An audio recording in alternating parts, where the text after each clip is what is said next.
Hi. My name's J.C. McCauley. I'm Naisha McCauley, and you're watching AccessTV.org.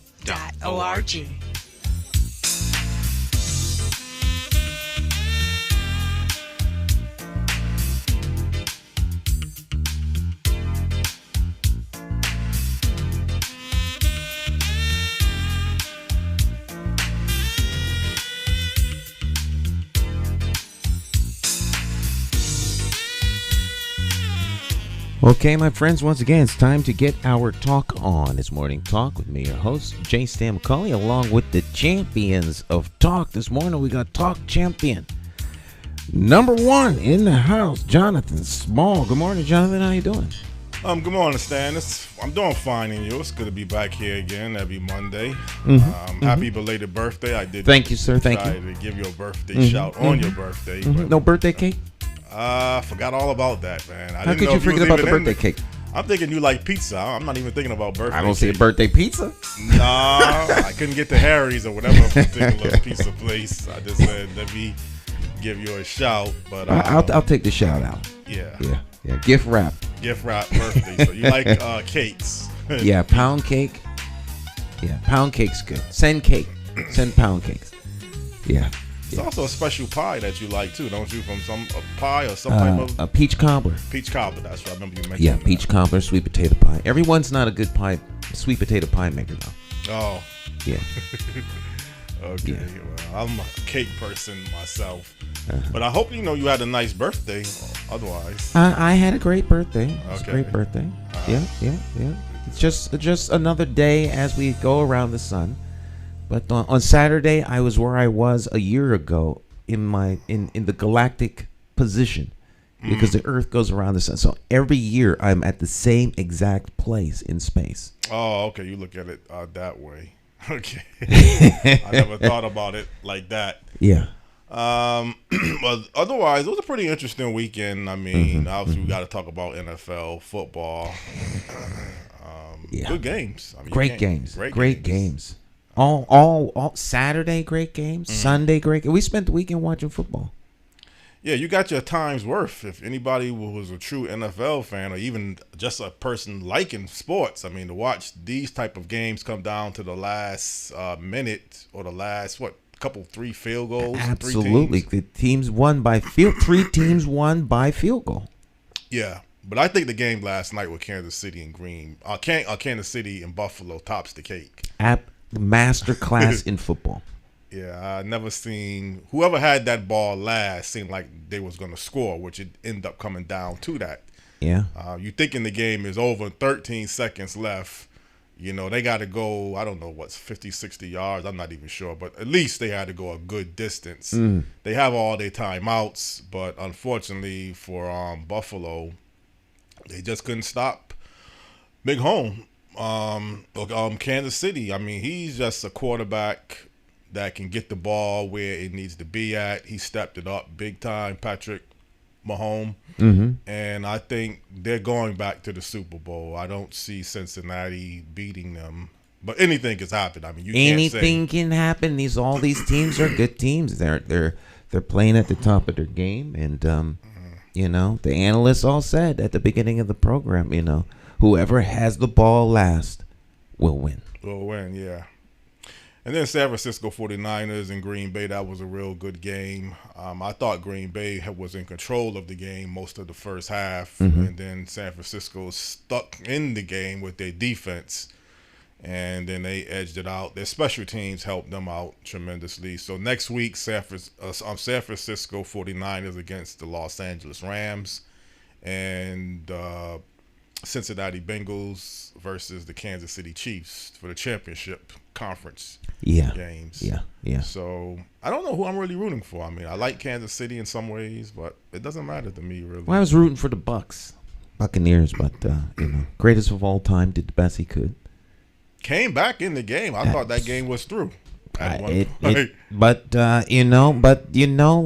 he said, you lose, and they lost.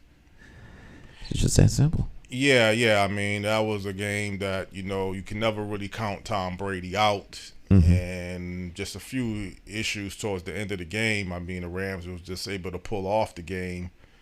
But the Rams had control of that game most of the game. I mean, Yeah, it was absolutely. getting to Tom Brady. They just was not as sharp this week, the Buccaneers. But they won the Super Bowl last year, so they can't feel too disheartened. And obviously, you lose, though, you're still going to feel it. And again, I mean, I don't really want the San Francisco 49ers to win for personal reasons. Hating? You hate? Are you hating? I dislike them. I mean, they beat the Cowboys. It's a traditional rivalry. Okay, yes. But it's a rivalry that go way back from 81 in Candlestick when Dwight Clark made the catch. And I never got over that. That's strange, though. You can't get over something. But and you don't even do that for a living. I mean, for the folks that actually have to go to work and play football, I can see. Well, I stand corrected. I did get over it because we beat the 49ers in the championship conference in 92, 93, and 93, 94. So I have gotten over that. I stand corrected. But that was the starting point when I didn't really care for the 49ers back in Dwight Clark's catch, 81. Well, the 49ers, they're lucky to have you as a fan. You're loyal. You don't like jump ship, you know. Cowboy. I'm against the 49ers. Oh, I'm sorry. The Cowboys are lucky to have you. Well, truthfully, I got off the bandwagon when they was 1-15 in '89. I couldn't stand watching them lose every single game.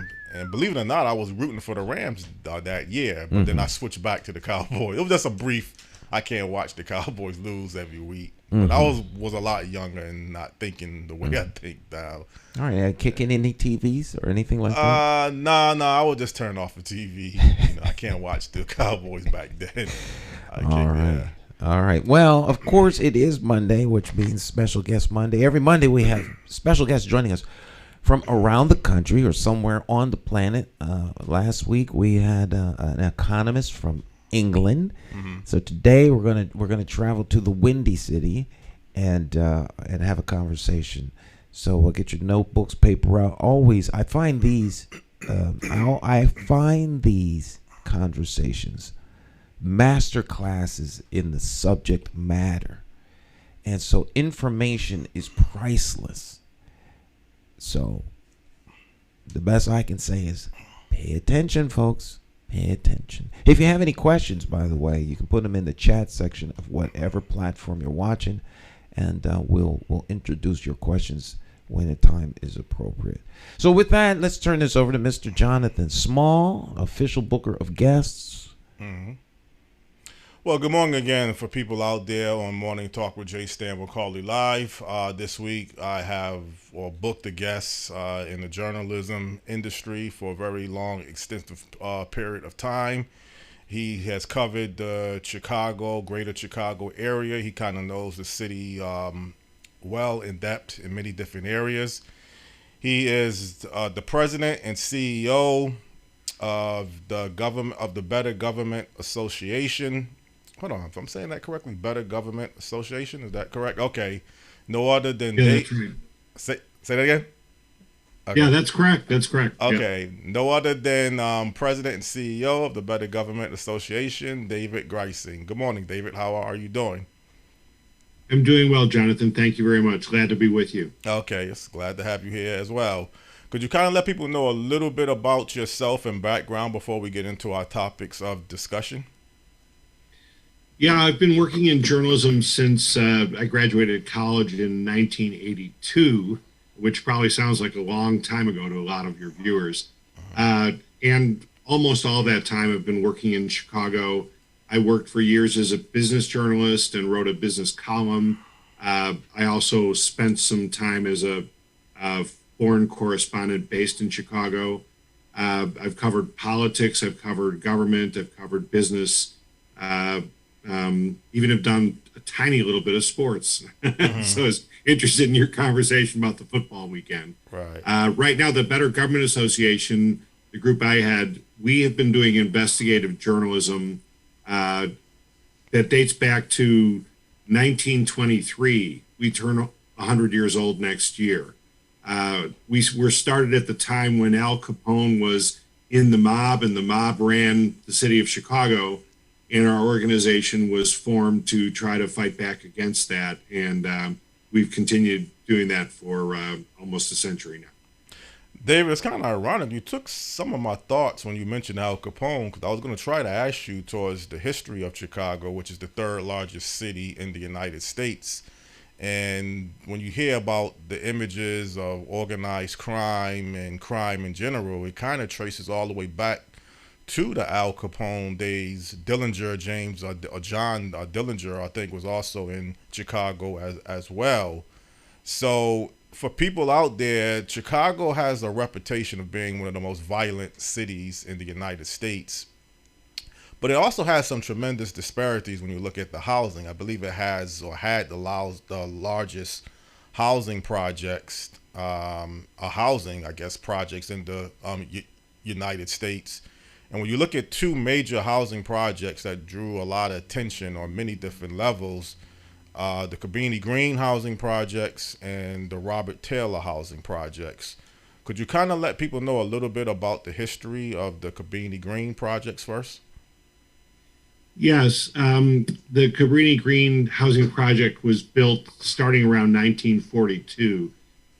This was a time when the federal government was promoting the idea that you could warehouse people in high rises and adjacent buildings, and that it was a way to provide some housing and services for them, predominantly poor people, and from a bottom line standpoint, sort of get them out of the way of economic development in other parts of the cities all across the country. This was not just in Chicago.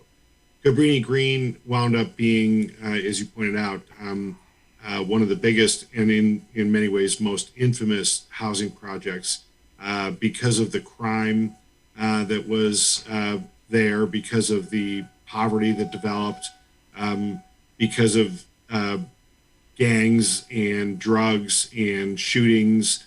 There was a period during the 1980s when people were actually standing on the roofs of some of these 15-story high rises and snipers, essentially, with long guns shooting people. It was a good example of public policy that really backfired. And the reason you and I are talking is that the BGA just did a very in-depth story about the broken promises when that housing project was torn down. In 1997, the then mayor, Richard M. Daley, began tearing down the Cabrini Green Housing Project, promising people that once those were torn down and new housing was built, they would be able to move back. And that really has not happened for most of the people. They've ended up distributed across the city, many of them also in poor living conditions, et cetera. And our story was about the broken promises of Cabrini Green. Well, David, even actually before we get to the tear down of the Cabrini Green housing projects, you mentioned the projects was established in 1942. Was it really all that bad of a place to live in the beginning stages of the Cabrini Green housing projects? No, at the beginning, this was part of an idea that started really going back to programs under President Franklin Delano Roosevelt. The idea of providing safe and secure housing to people who may not have had it, and to concentrate them in places in order to provide better services for them. In the case of Cabrini, for example, that housing project was built adjacent to quite a few industrial jobs that were within walking distance of the housing project. And so the idea was that people would have an inexpensive place to live and jobs nearby, and that it would be a good situation for them. And so for some years it was. The trouble was that as the economy changed and the industrial base of the nearby area sort of disappeared as the Rust Belt took over, et cetera, the jobs disappeared. And when the jobs disappeared, what you had was a lot of people living in high-rise conditions in concentrated areas where there wasn't a lot of economic opportunity. and where the government did not do a good job of maintaining the buildings.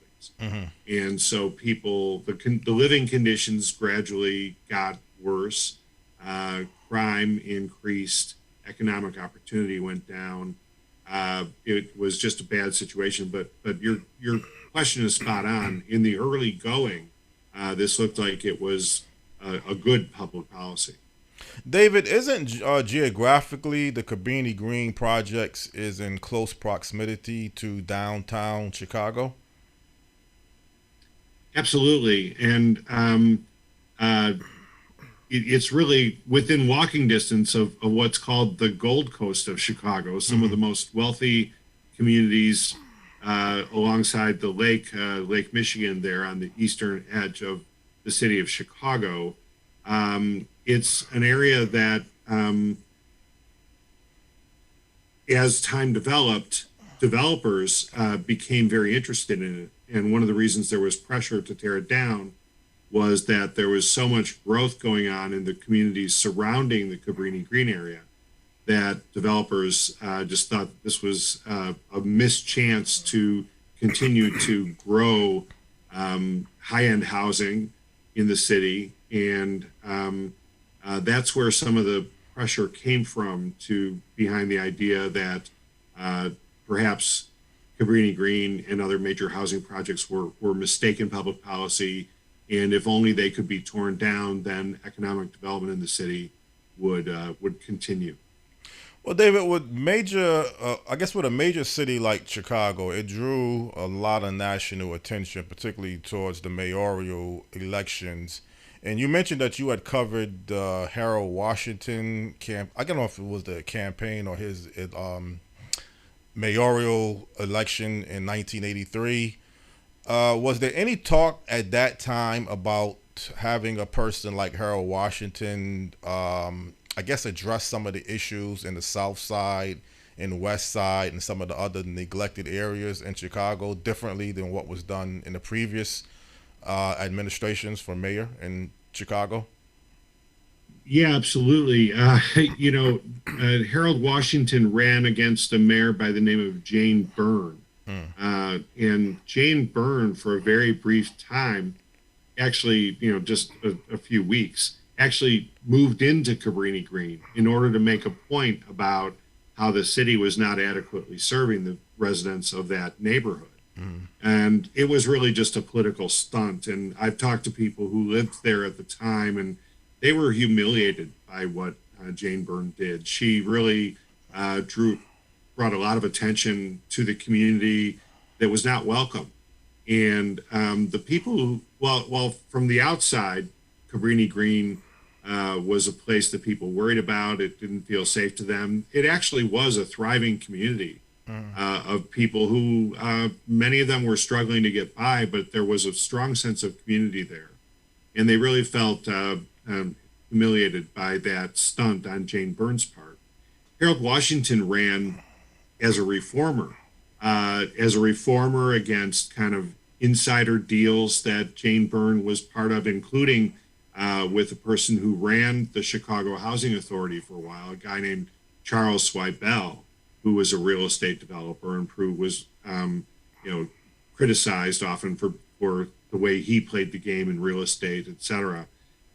So Washington ran saying he could reform the city, he could bring more racial equity to the city, that he would build an administration that looked more like the population of the city. And he had a very hard go of it at first when he got elected, because there was a group of 29 white aldermen who resisted everything that he did. The Verdoliak 29, they were called, and led by an alderman by the name of Ed Verdoliak. And it was an absolute white backlash to the emergence of this very charismatic and brilliant urban politician, Harold Washington. And so for most of his first term in office, Washington was caught in what was called council wars, and the battle between the white old guard white politicians and the predominantly black with some Hispanic support for Harold Washington, and as well as white support in some of the liberal enclaves of the city as well. And that's what helped him win the mayor's office. A court ruling required found that some of the districts in the city were gerrymandered, and as a result of that, ordered a new election in a number of different wards of the city.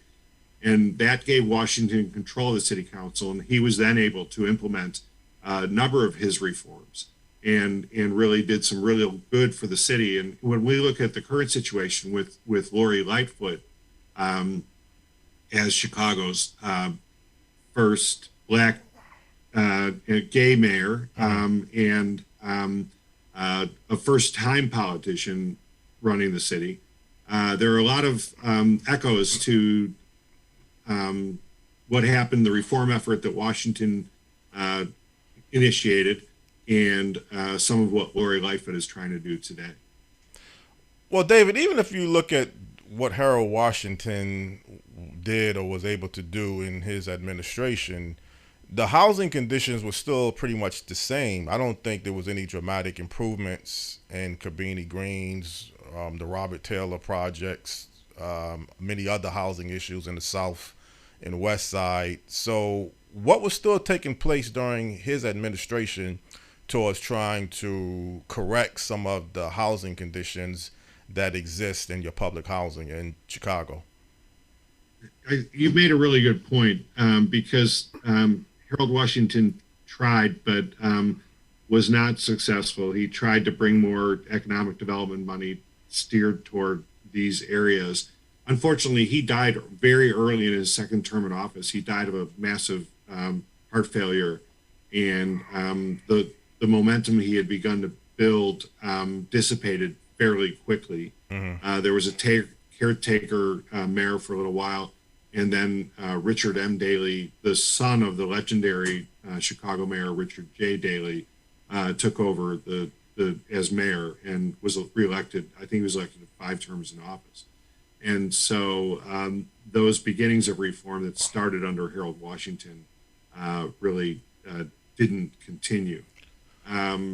This was a time when the city of Chicago was dealing with some very serious problems, like a lot of big cities in the country during that time.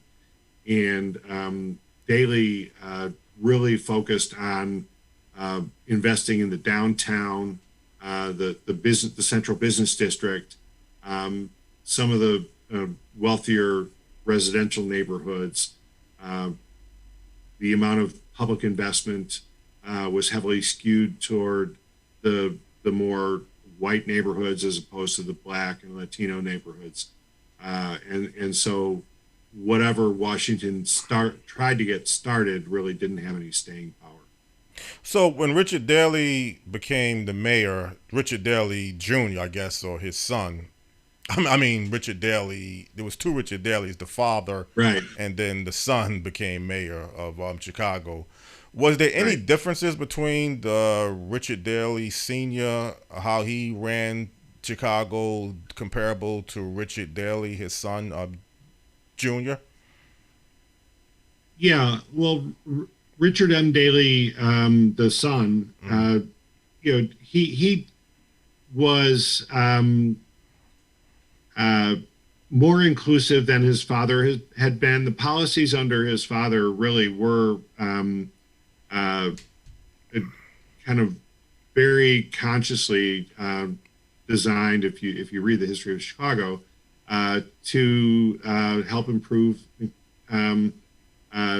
the power of old guard white communities in the city, and really to the detriment of many in the more predominantly Black wards. Richard M. Daley did do a better job than his father had of bringing some diversity into city government, and did make efforts in addition to his hyper focus on the downtown area and on expansion of O'Hare Airport. he did make efforts in some areas. It is just very difficult, as we've seen all across the country, to try to improve neighborhoods that have fallen on hard times in this way. And we're seeing Mayor Lori Lightfoot today try to invest heavily in the cities, in the communities on the west side and the southwest side of Chicago, the south side as well, to bring some economic benefit back to those communities. Richard M. Daley, the beginning of the teardown of Cabrini, while it was promoted by developers, and developers ultimately ended up benefiting, there is an indication that he did this in good faith, that the idea that of moving people to out of these densely populated high-rise developments with all of these crime and economic problems, and distributing them around the city into mixed income housing, that was a more progressive idea than what had happened with these concentrated developments like Cabrini or Robert Taylor Homes, Henry Horner Homes. It just, as things played out, he didn't follow through with the promises that were made, and quite a few families were really left more or less to fend for themselves, and a so-called right of return to Cabrini really was a false promise right from the very beginning. Stan, you have any questions, any comments? No, anything? Okay, just want to make sure. No. This is it's all very interesting. I'm listening to the false promises. I know it seems like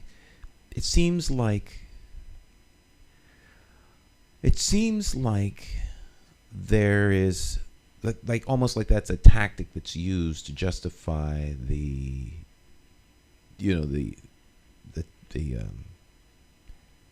taking down of these public housing projects, so that the land could be recouped, and getting the people to move from what they consider their home is not an easy thing. But if you promise them something, and it seems it's not just in Chicago, but in other places, and I'm thinking about some of the things that are done here in Hartford. But no, very interesting. I'm listening. I'm listening. Just wanted to make sure. I'm listening. Okay. Yeah.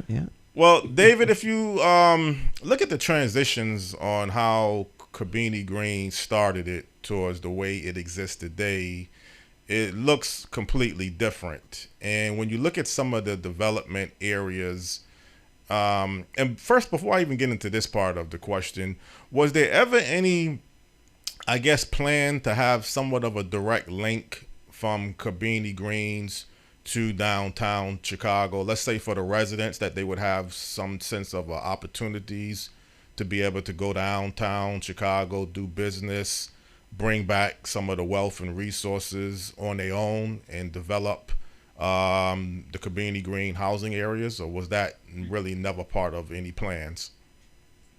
Well, really, the real promise that was made in terms of economic development and jobs, et cetera, was that the residents would be provided the opportunity to help in the reconstruction of their own neighborhood, and that they would be able to help rebuild. And we investigated kind of what happened to that promise, and we found that of 2,500 construction jobs that have been created to rebuild that area, only 40 of them went to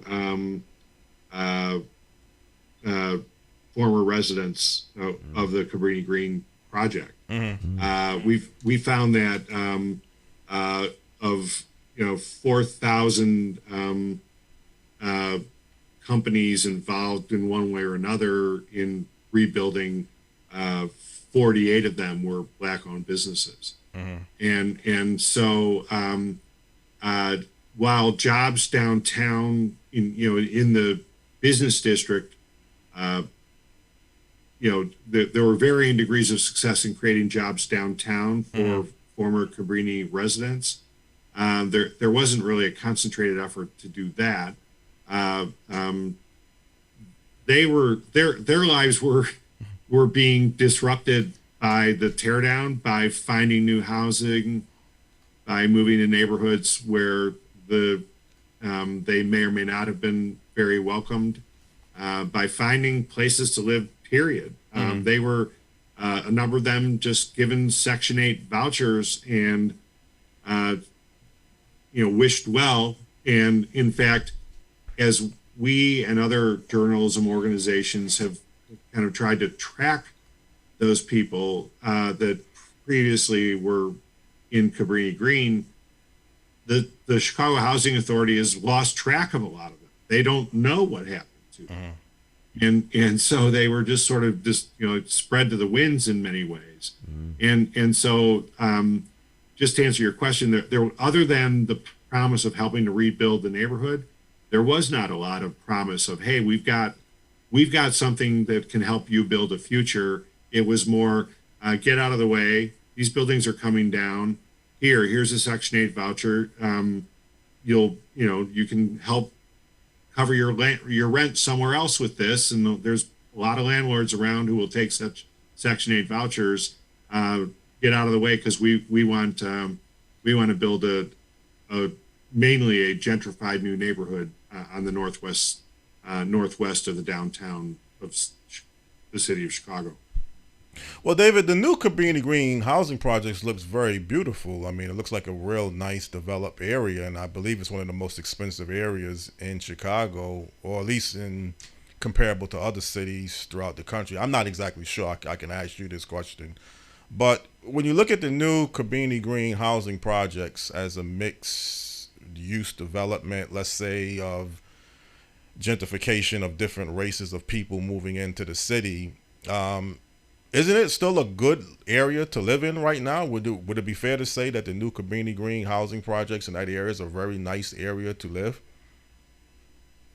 It's a very nice area to live. There's a bunch of new shopping that didn't used to be there. There's a Target, there's a Whole Foods, there's all kinds of a Crate and Barrel, all of the the modern retail places that one would want nearby. There are high-rise buildings that people live in that are privately financed and well taken care of. The schools have gotten better. The access to transportation is improved in the sense that taxi cabs in back in the day when Cabrini was the public housing project, taxi cabs would not go close to it. It's possible to get an Uber in and out of that area if you can get one, just because there's a lot of demand from that neighborhood, because it's become a very gentrified, very nice, and very expensive place to live. And the demographics have changed a lot back before the teardown. About a third of the residents in the general area were Black, although the concentration was considerably higher in the Cabrini Green buildings themselves than that. In the general area, the Blacks make up 10%. So we've seen almost a 70% change in the population there, and so the housing is great, but it's not affordable to a lot of the residents that used to live there, and even the so-called mixed income housing. It's gone from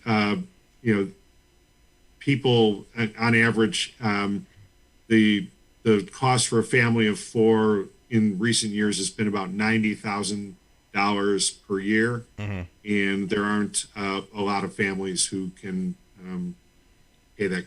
I'm sorry, the income of the average family of four living in some of the mixed income housing there is about $90,000 per year, which is by a lot of measures. When people hear that doesn't sound like people who need a lot of help.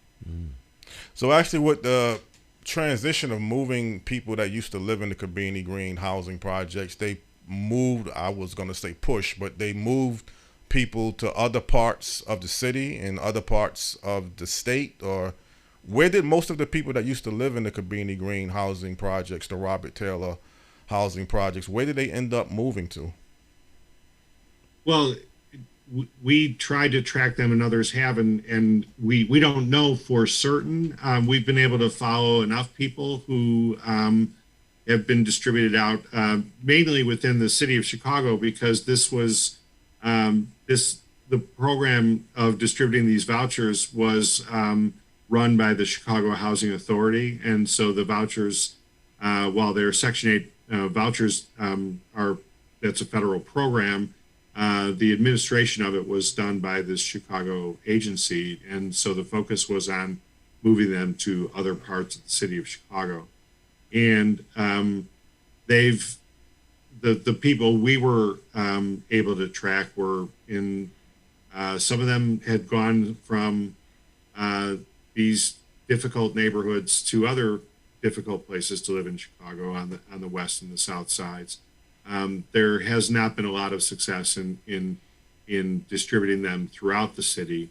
Chicago remains, as you probably know, one of the most segregated cities in the country, and so finding it's one thing to tell somebody that you can live just about anywhere you want, where you can find a landlord who will take a Section 8 voucher. It's another thing. People haven't had as much success in finding those in some of these neighborhoods that have more support and more economic opportunity.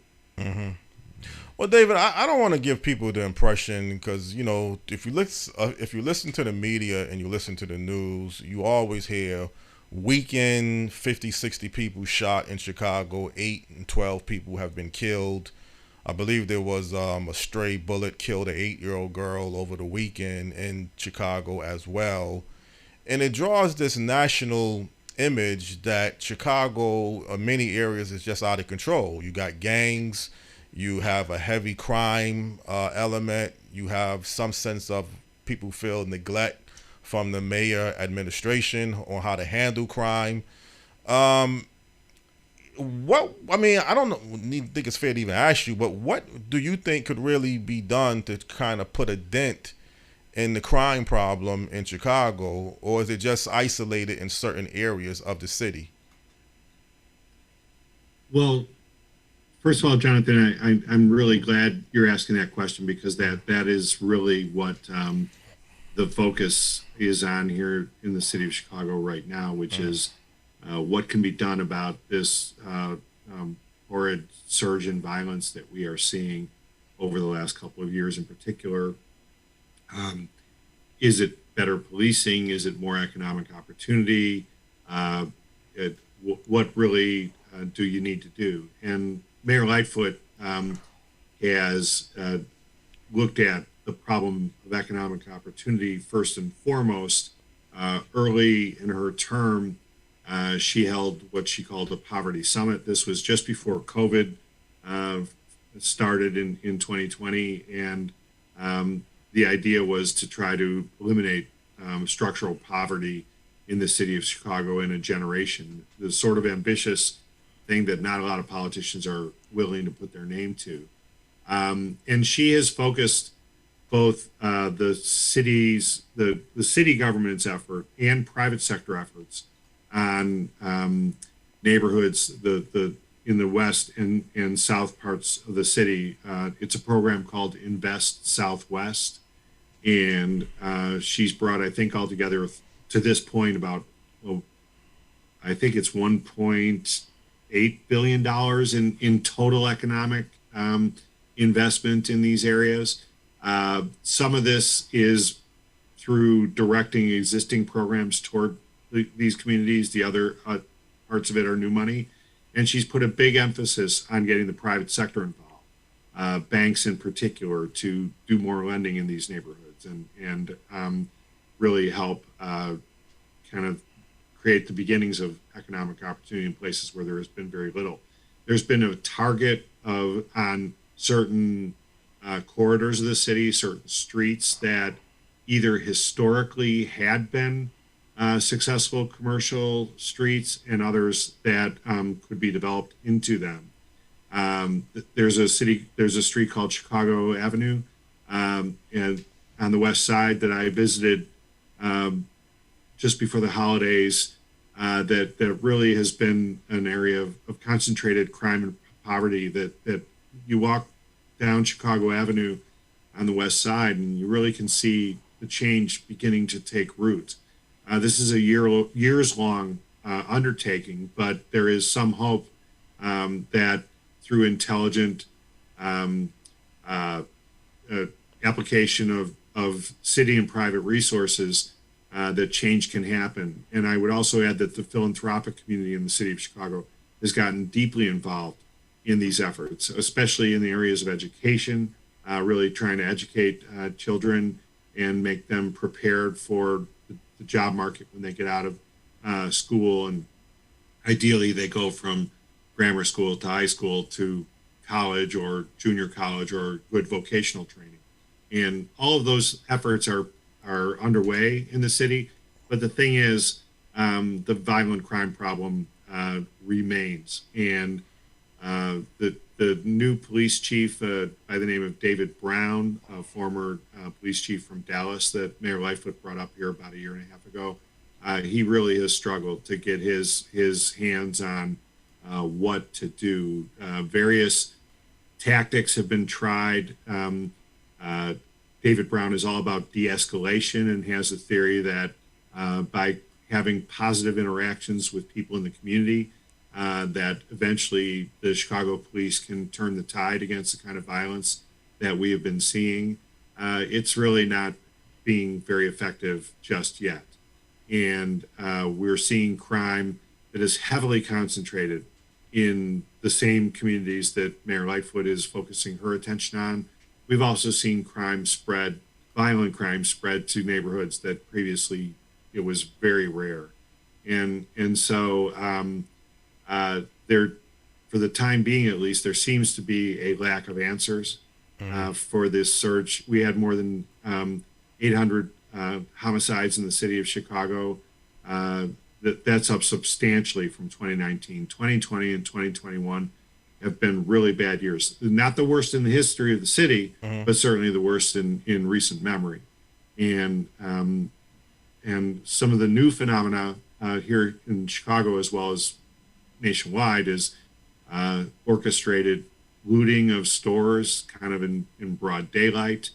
The problem, of course, of street gangs, et cetera, has not been cured or very effectively addressed.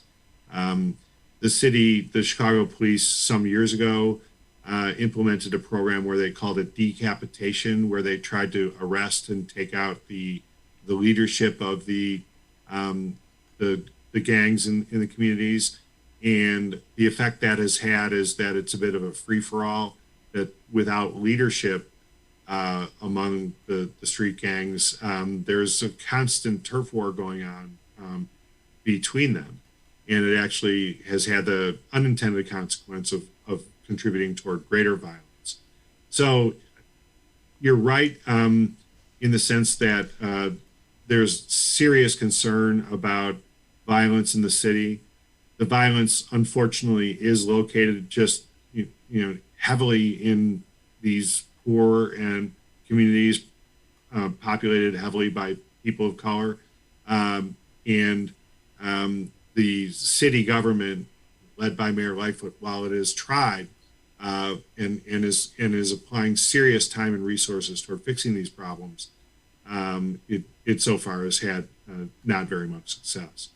David, I don't know how familiar you would be, but from New York perspective, but in the early 90s, New York City was averaging about 2,000 homicides per year. Now, you're combining all of the boroughs, Brooklyn, Bronx, Queens, Manhattan, but still 2,000 was a very high number on a consistent basis.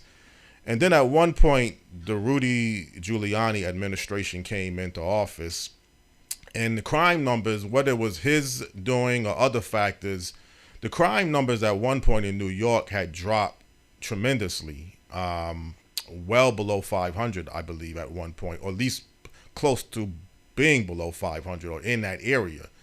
And it seemed like he had a tough stance against crime. He did things a little bit out of maybe the ordinary or how a mayor would attack crime, but it seemed like it was having some results, at least going by the numbers. Do you think Chicago, the administration, should possibly look at some other places throughout the country and see what they have done? Or is Chicago somewhat of a unique city? It's always been classified maybe as the second city when you compare it to New York. But could Chicago kind of look at maybe New York and see what they did at one point and see if it could be duplicated there? Well, certainly Chicago has looked at other cities, and one of the problems with what Rudy Giuliani did was that some of the tactics that he and Michael Bloomberg, who followed later on after Giuliani, some of their tactics proved to be violations of people's constitutional rights, specifically the stop and frisk policies that contributed significantly toward the reduction in crime. Cops basically stopping people at their whim and frisking them just to let them know that the police were there and were on the lookout. Well, it turns out that lawsuits in New York and elsewhere have shown that it's not legal to do that violates people's civil rights. That's one of the reasons that David Brown, the Chicago police chief, has instituted this idea of positive interactions. He wants cops to be very present, but he doesn't want them putting young people up against the wall and frisking them unless there is a probable cause that they've committed a crime. And Chicago absolutely has studied tactics that have been used across the country. We've gone through periods of when we have groups of police very focused on certain areas. There's what they call shot spotter technology, which are listening posts that when they hear the sound of gunfire, that police kind of flood that area in order to try to prevent against retaliation or find the initial shooter, et cetera. That's being done in coordination with the University of Chicago Crime Lab, which has some of the best data in the country with regard to policing in urban environments. A lot of tools are being applied to this problem, and there is an awareness of what has worked in other places. It's just they're sort of they have not yet cracked the code on making significant progress. One of the huge debates going on in the city right now is about bail reform, and the chief judge of the Cook County Circuit Courts in 2017 initiated a program of releasing people who are accused of violent crimes with ankle bracelets in order to get people out of jail while they await trial, to give them a chance to be with their families and maybe continue to hold jobs, et cetera. People who are accused of violent crimes, it's up to the judge to declare whether they need to, for the purposes of public safety, they need to stay behind bars or not. And while this is a really well-intentioned program, and I'm sure it's doing a lot of good for many families, there's a huge debate going on, really initiated by Mayor Lightfoot, who is pointing a finger at that program and saying that's at the root of a lot of the violent crime that's happening. Frankly, the data doesn't support her that well, but nevertheless, you can grab it, as she does, grab a small number of cases and point to them and say, hey, this person perpetrated a violent crime while they were out on electronic monitoring wearing an ankle bracelet. And that's a really bad idea. And Judge Evans in the circuit court has to disband this policy. So there's all kinds of debate. It's not happening in isolation. It's happening in reference to what's going on in other cities. But best practices that have been applied from other places just so far seem not to have really taken root here in the city of Chicago. Mm. Well, let's just say, for instance, on your own perspective, because there was a theory that when Mexico was having so much of the gang violence, that the drug cartels really was kind of at the root of the problem. And not saying it's the exact same example, but Chicago has a history of a gang problem.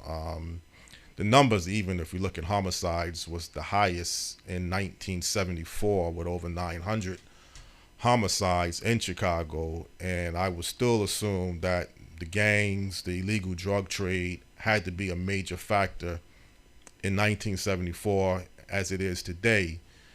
Do you think maybe the gang situation and attacking the illegal drug trade is something that you don't really see? And is it a possibility that that could be looked into towards a solution of the problem too, breaking up the gangs and addressing the illegal drug trade? Well, certainly illegal drugs is believed to be sort of the fuel that helps light the fire for a lot of this violence. The other issue that public officials in Chicago focus a lot of attention on is handguns. Mm-hmm. The city of Chicago, under Mayor Richard M. Daley, had tried to make handgun ownership illegal for all practical purposes, and that didn't succeed. It was found to be an unconstitutional taking. Mayor Lightfoot and her police chief David Brown have really focused a lot of attention on getting guns off the streets, and have had mixed success with that. They complain that a lot of these guns come from Indiana across the border, which abuts the southeastern part of the city of Chicago, as well as some of the suburban areas that there are gun dealers who are willy-nilly selling guns to straw purchasers whose intent is to take these guns and then hand them over to gang members in the city of Chicago. And so no matter how hard the police department tries to clear the streets of guns, it just seems like there's a virtually unending supply. And then when you have the drug trade creating economic incentive for the kind of gang activities we've talked about, it's sort of a bad formula. And so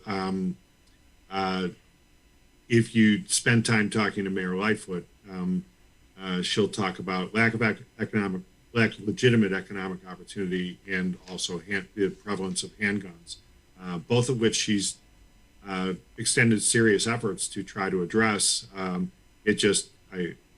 It takes a long time, especially when you're trying to create economic opportunity in neighborhoods with some serious entrenched structural economic and structural race issues for many, many years.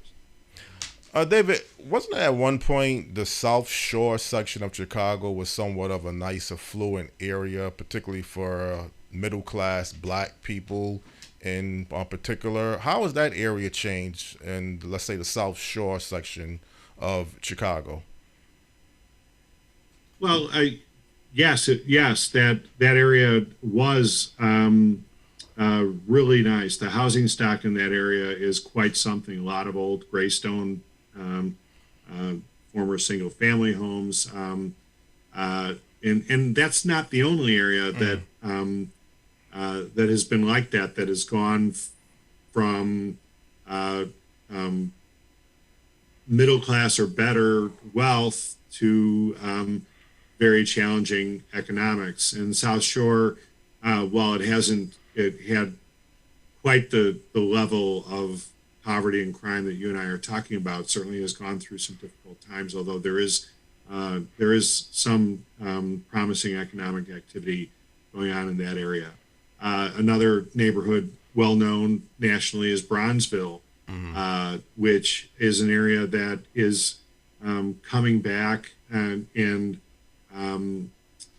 showing some signs of hope that was really a centerpiece of economic opportunity for Black residents of Chicago, back in the early parts of the 20th century through sort of the middle of the 20th century, and then fell on very hard times.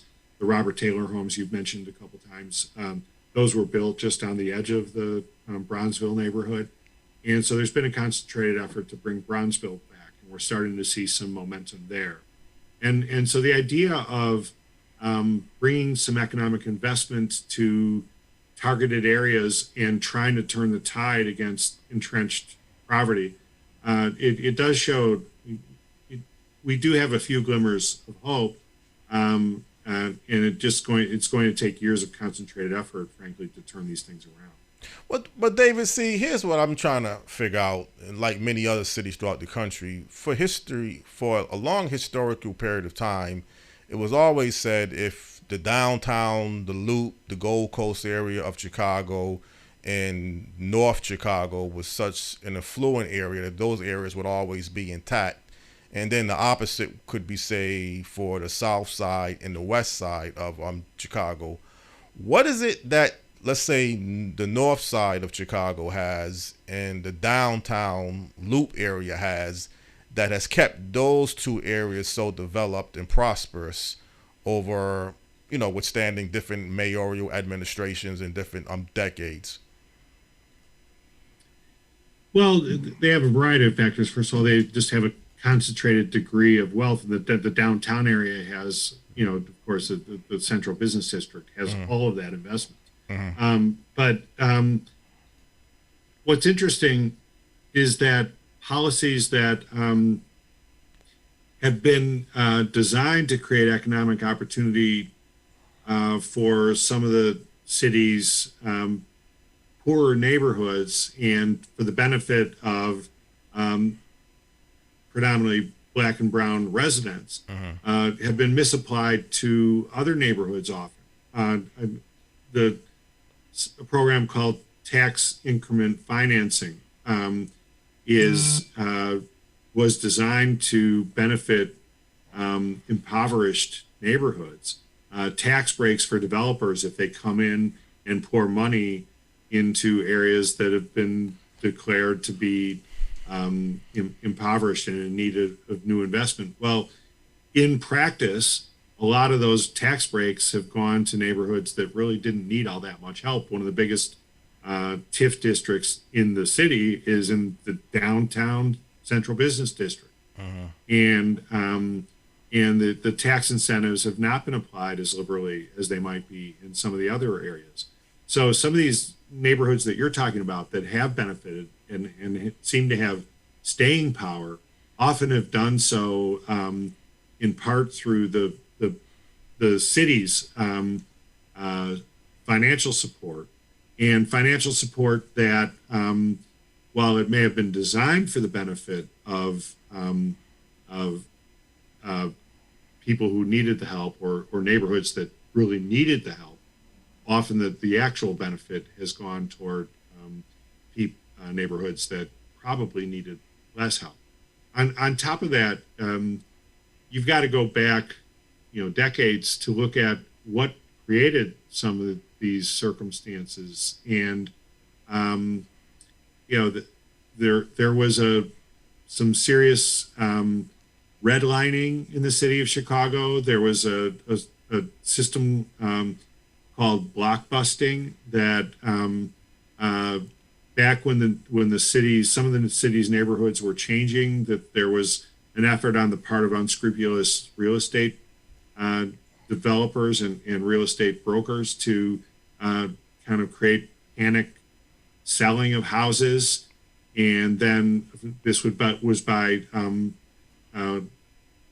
Caucasian residents predominantly, create panic selling among them, and then put kind of people from the new black residents who came to Chicago as part of the Great Migration, to put them on contract purchases of homes in which many of them never ended up actually owning their home, because these contracts were so lopsided in favor of the financer that people would make payments on houses for years and years and years, and they would miss one payment, they would be thrown out of the house and have built no equity in them.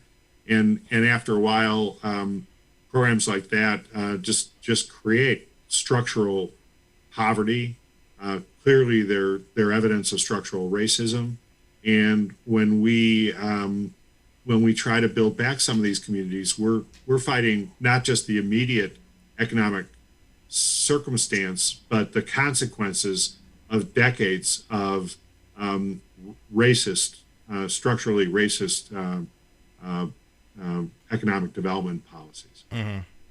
So, I mean, would you say the current administration in Chicago still bears some of the blame? I mean, I guess in a mayoral administration, you have to take the good with the bad. If things are going good, you usually get the credit, whether it's your fault or not your fault.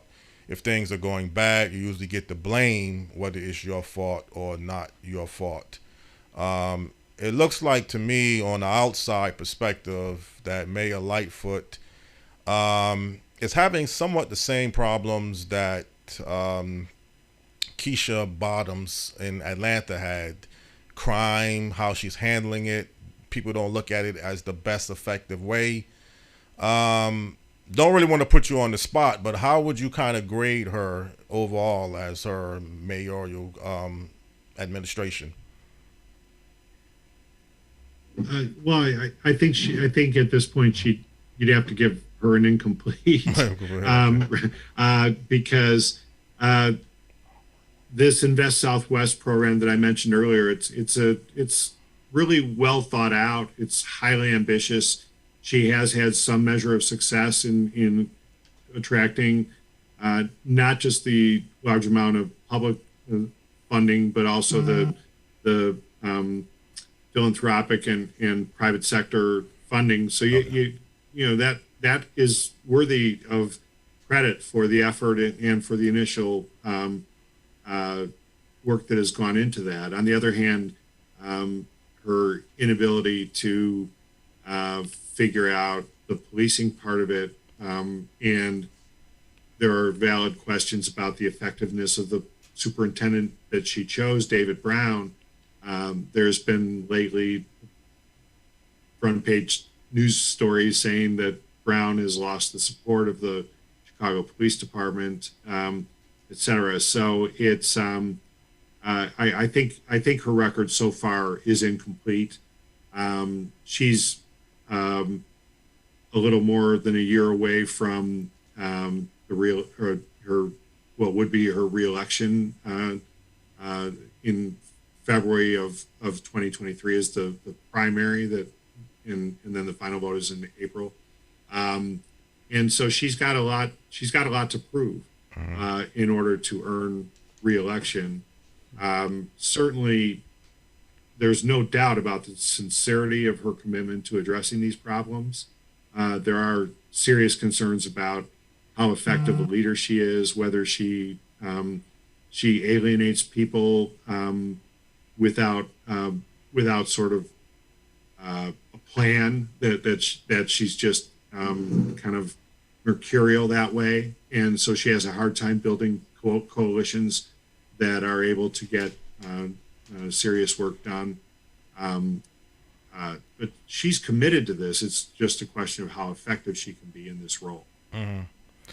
Well, David, obviously it was a pleasure and a learning experience. I mean, you seem to be right on top of many issues, as I was hoping for, which you definitely proved me correct about the city of Chicago, and your organization seems like it's a very important organization to have there, and you seem like you know exactly what you're talking about Unfortunately, we're just out of time, but this is just the beginning.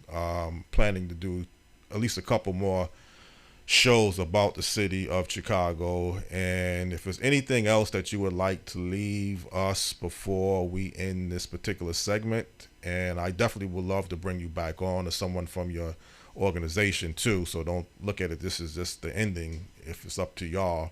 But is anything else that you would like to leave people about yourself or the organization, or anything else before we end this show?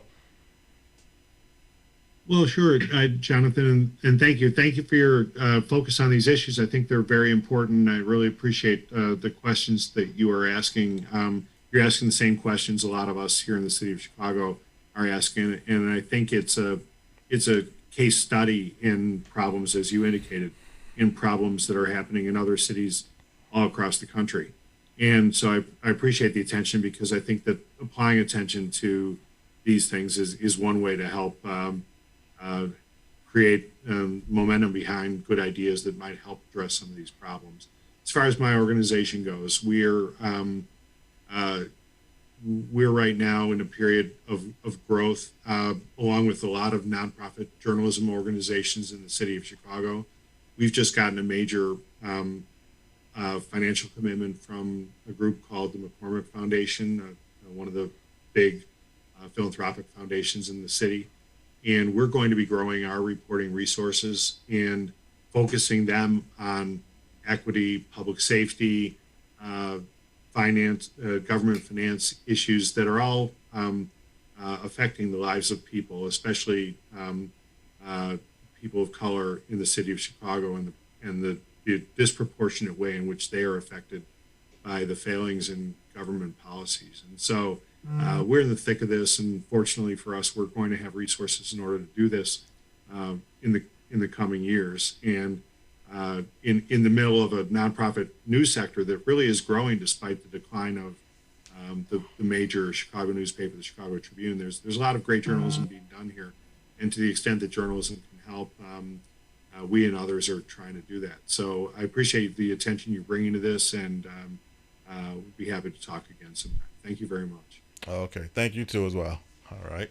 All right. Thank you, sir, for taking time out of your schedule, and very informative, and look forward to hearing from you some more, and maybe even have you come back and talk a little bit about nonprofit journalism, and the real need for that in the country. So thank you once again. Well, thank you, Stan. Really appreciate what the work you guys are doing, and enjoyed the conversation. Thanks very much. Okay. Thank you. All right, my friends, we'll take a short break, and then we'll be back. So stick and stay. It's Morning Talk. I'm your host, J. Stan McCauley, along with Jonathan Small. When we come back, we'll talk about a couple of local things happening here in the capital cities. Stick and stay.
Fisher STEM magnet school. And before it became a magnet school, it was a community school, and that's again where I started advocating for my children coming into the school system, and then it transitioning over to a magnet school. So what I can offer, or parents coming in or going into the school system, advocate for your children. This program, Hartford Parent University, is a perfect program to be a part of, because they teach you your parental rights, and if you're not involved, you will become involved once you become familiar with what your rights are and how you can advocate for your kids and assisting them with their education.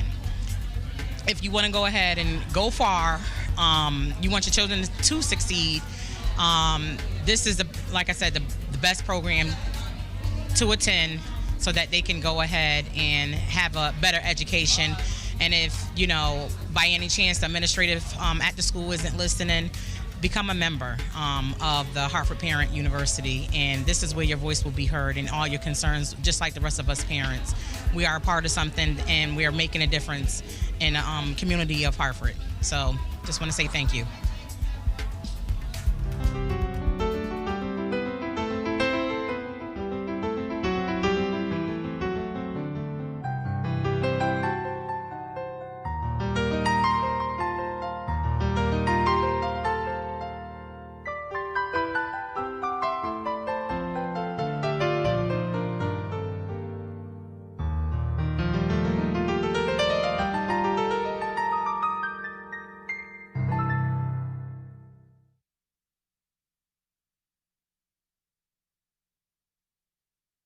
My name is J. Stan McCauley, and I do business as Light Source Productions. I provide professional services in the area of strategic video communications. First, what we do is we help you craft your message using what I call the rule of the 5 W's: who, what, when, where, and why. We do event documentation, content acquisition, full-scale productions, editing, and of course distribution through our social media television network. And with social media, video is more important now than it has ever been.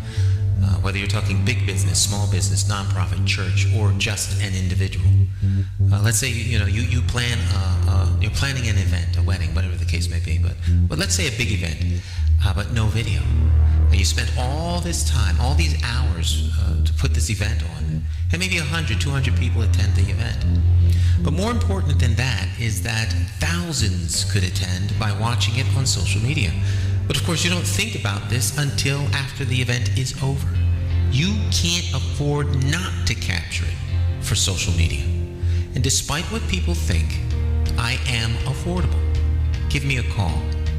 Let's plan your next video project and share it with the world on my social media television network.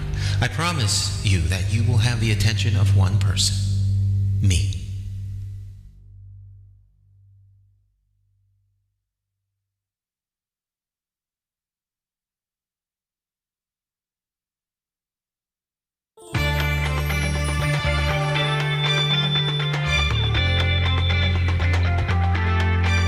Oh yeah.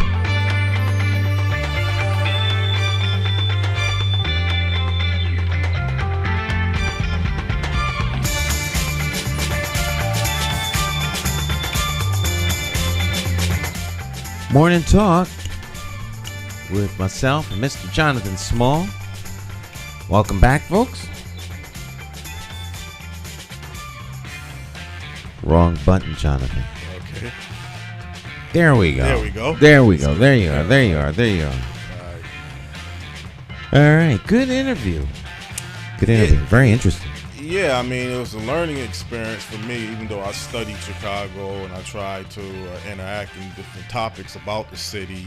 But really, to get someone that really knows exactly what the city is about and what is taking place is still a whole nother story. Mm-hmm. And he was able to answer every question I was able to throw at him or ask him. And I thought he did an excellent job with his expertise and knowledge and even some of his recommendations. So hopefully this is the beginning stages of not just with the Better Government Association in Chicago, but some other agencies or some other people, kind of would like to do like a 3-part segment. Would like to get some high, I guess, elected officials from Chicago on, and then get some people directly that lived in the city, have a history of the city from their perspective.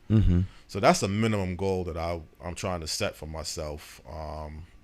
And I think, it's like a starting point. I just had a hard time getting people or getting a guest from Chicago, the right type of guest, not just somebody just from Chicago, but somebody that I felt would be a real good, interesting, and informative guest. And I like what I was able to pick up on from this particular morning segment as a starting point. You was kind of in the listening mode, though. You really didn't say too much. Yeah, I like to listen. I like to listen. I like to listen. I mean, it was yeah. Information is good. Yeah, and it's unfortunate we have to have these type of conversations about the city, because I'm pretty sure there's more in Chicago than what we talked about. I mean, major professional sports teams. Oprah Winfrey had her studio operation there. Former President Barack Obama is from Chicago. The Nation of Islam is based in Chicago. Some of the best pizza, from what I was told, is from Chicago, the Windy City. Well, you seem to have a curiosity about all things. I do. It's just in me. And so it's always good when the person who's seeking information is passionate and desires to know about this stuff. So yeah. And it's a word that you mentioned. People like me who like to reminisce in the past. What do they call that word? Like nostalgia or something like that? You had mentioned people who like to constantly look back at the past and bring up old television shows, or just nostalgic. Nostalgia, okay. Yeah. Yeah. That's in me. I don't know what it is. The desire to know about the past, or I don't know. I guess a return to the past. A lot of times people get into the way things used to be. I remember old Hartford or old Chicago or old Philadelphia when I was a kid. Getting older, that's one sign. That's a definite sign of getting older. Yeah. Well, when I was a kid, we didn't have these kinds of problems. Well, not just the problem. I just like old television. Some people just like westerns, like Bonanza. I was never really a big Bonanza or Gunsmoke. Some people just love the westerns from the past. You like Star Trek, I think, the science fiction. I like science fiction. Okay. Star Trek, the old Star Trek shows. Have a cult following. I mean, they're okay, but they're older, and in terms of science fiction special effects, they look older. Like watching a Buck Rogers show. Yes. But no, I like good science. I like the story. Okay. And so, but we watch. We don't. That's not. I was gonna say we don't have cable, but that's not true. We do have cable. We don't. It's not hooked up. We only use the cable for the internet. But the cable in my office is hooked up. But the only reason we have cable, in terms, we have the very basic package for television. The only reason I have it is so that on the off chance I want to watch the public access channel or the city council, it's there. But now you can watch everything online, so we don't. It's not hooked up. We watch antenna TV, and so there's Cozy. Me too. So we watch Cozy on Saturdays and watch Emergency. Back before it was ridiculous like it is now. Columbo. I love Columbo. And, I love watching Columbo. I mean, Columbo, the way the stories are told, I think, is just so great. And you have a lot of older television programs, but those are signs of your age. You love them because you can remember them and relate. That means you are a certain age. And all the commercials on there, Well, but hold on now. Even as a child, I would like the Flintstones, and I guess that was. The Flintstones was a popular cartoon when you were a child. Yeah. but it was before. It started. All right, my before kids don't know They don't like the anything about the Flintstones. Flintstones. Right. The Jetsons was somewhat nice, but The the Jetsons, the Flintstones. Now, see, this is nostalgia. Right. These are definite signs that you're old. But see, no, I liked them then as a child. Well, yeah, it's proven that I am old because Right, you're talking about it now. You're going back. You're going back. Yeah, that's true. So you is showing Right. You're showing your age, and then Right. I used to like the Flintstones and Bugs Bunny and Astro Boy and Marine Boy and Tobar the Eighth Man and Right. and Sally Star and Captain Kangaroo. That's true. That's true. Well, I do love the technology today with Zoom, and social media, and YouTube. So there are some up-to-date things that I do like as well. Yeah. But I sent not just you, a few people over the weekend. There was a national story about the black unemployment rate from 1980 to 1982. And I was surprised when I was looking at the segment that Carl Hardricks here locally, he was on the segment. I think it was Sunday morning and other news clips that they was doing. And the segment with Carl Hardrick, I believe, was in 1982. About a few minutes, he was talking about some of the issues of unemployment, teens unemployment. And I don't know if you remember how things, because you came to Hartford in 1979. I moved to Hartford in 1979. Right. Yes, that's correct. And you probably weren't that, I guess, conscientious politically as you turned out to be at that time. I don't know if you was really heavily into politics. I was not into politics at all at that time. I was very much into, and still am, the gospel. Wanting to do what we used to call tracking, which is handing out these little gospel tracts. And that's how I met. That is how I met Al Van Johnson. I remember I had a meeting with him, and I didn't know him from Adam, but he was the only minister in the city that was willing to meet with me because I wanted to hand those tracts out, but I didn't know anybody here. So I was looking for someone that would be willing to go and hand out tracts with me.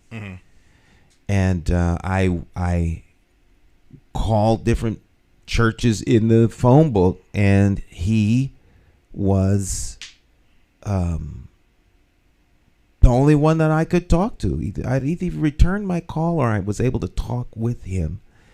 And he told me, "We'll stop by." I distinctly remember. Well, I remember, but I mean, the one thing I distinctly remember is I went to visit. I went to talk to him during my break at Pratt & Whitney during lunch. Right. And I rushed over there, and then I rushed back.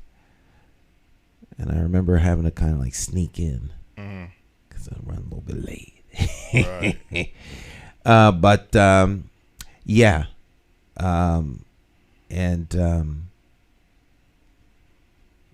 Well, I met you in 1982. It's kind of ironic that we're talking about the year from that 80 to 82. They was documenting the high unemployment rate at that time, particularly for blacks throughout the country. Ronald Reagan was running for president. They showed some of that clips. And when it got to the ending part, I ended up seeing Brother Carl Hardrick here talking. Well, he was very much involved in issues and areas, particularly around gang intervention. He was. And he was a national figure. But it just seemed like to me, man, unemployment then, from the way they was portraying, they was saying, well, there was a skill gap in some areas. The work ethic wasn't there. They was outlying. The priorities was mostly for downtown Hartford. They was prioritizing some of the other Midwestern states that it was going through some type of industrial change. A lot of factories were shutting down. So it was like a combination of different factors. And when they got to showing the clips of Hartford. I think they were showing Bellevue Square, and they were showing bleakness of teenagers doing nothing. Interviewing a couple teenagers from Hartford, asked them, "Do you have any money on you?" He said, "No." They don't know where they're going to get the money. It's just like it wasn't really a sense of hope back then, how maybe the economy was going through a different transition. And it just seemed like to me it was just what became of these people. I mean, one of the women, I think her name was Sandra Murphy. I think she passed away. She really had some talent on the segment. She was like doing acting and I guess stage theater work, and it seemed like she had a brilliant potential to become an actress. Just looking at the clips. So you want to know what happened to those people, or I mean, well, not so much even the people directly, but I think the areas of the North End, because you focus heavily sometimes on the neglect that the North End of Hartford has, like any other inner city throughout the country. Not saying you look at it as the glass half empty. I don't know that I focus on it. Okay. I think it comes up as a subject, or people talk about it because there's still a current need there, but it's not. You don't focus. I don't consider myself a. I think maybe I'm getting you mixed up with maybe other community activists. Maybe I'm getting you mixed up with somebody else. Then. Yeah, So that's I would say Andrew Woods is very focused on the North End of Hartford.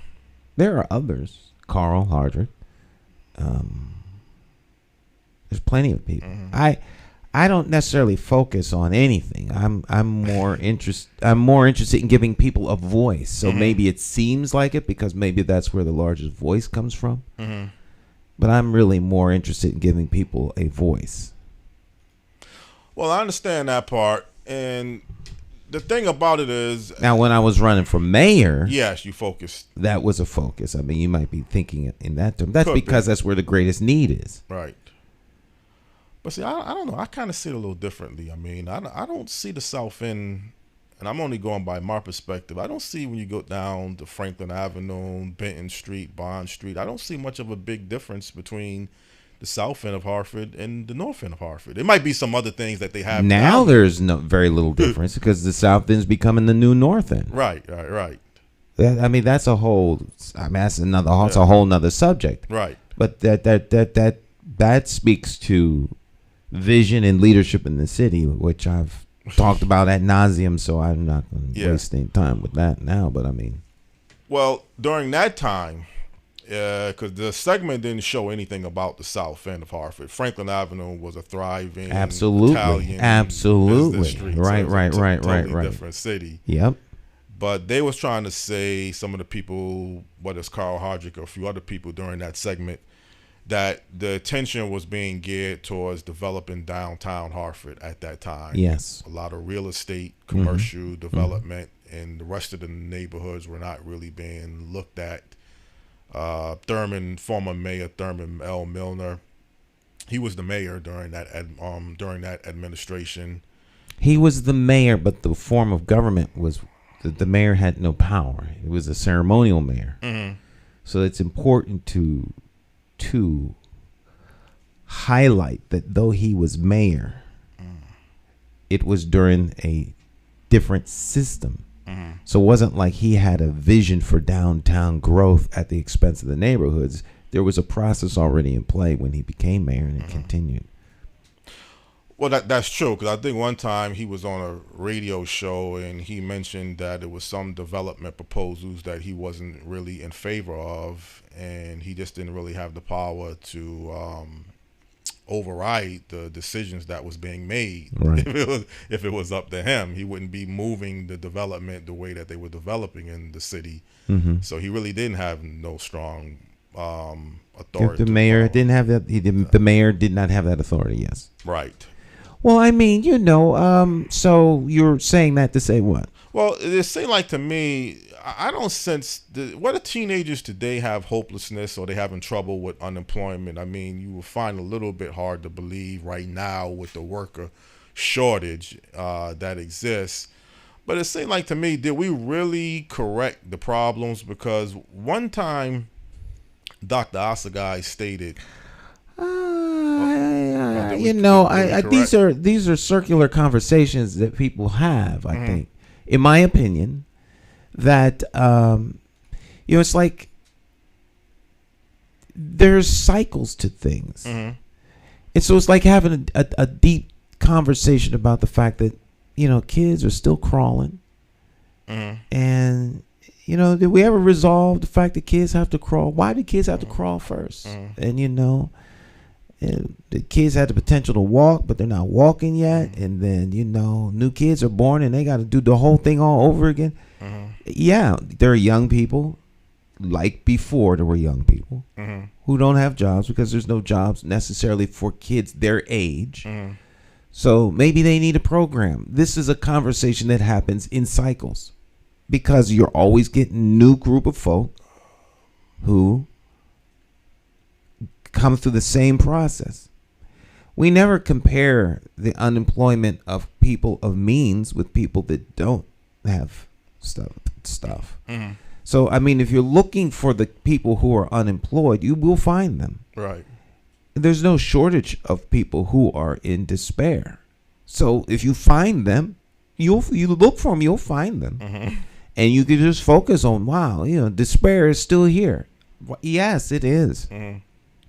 Well, this is a comparison, not even trying to focus on it. I just ran into the segment, and like I say, I was a child going to school, so the problems around me didn't seem like it was a big problem. I guess when you're going to school and, parents are there for you and, you're doing things as a child.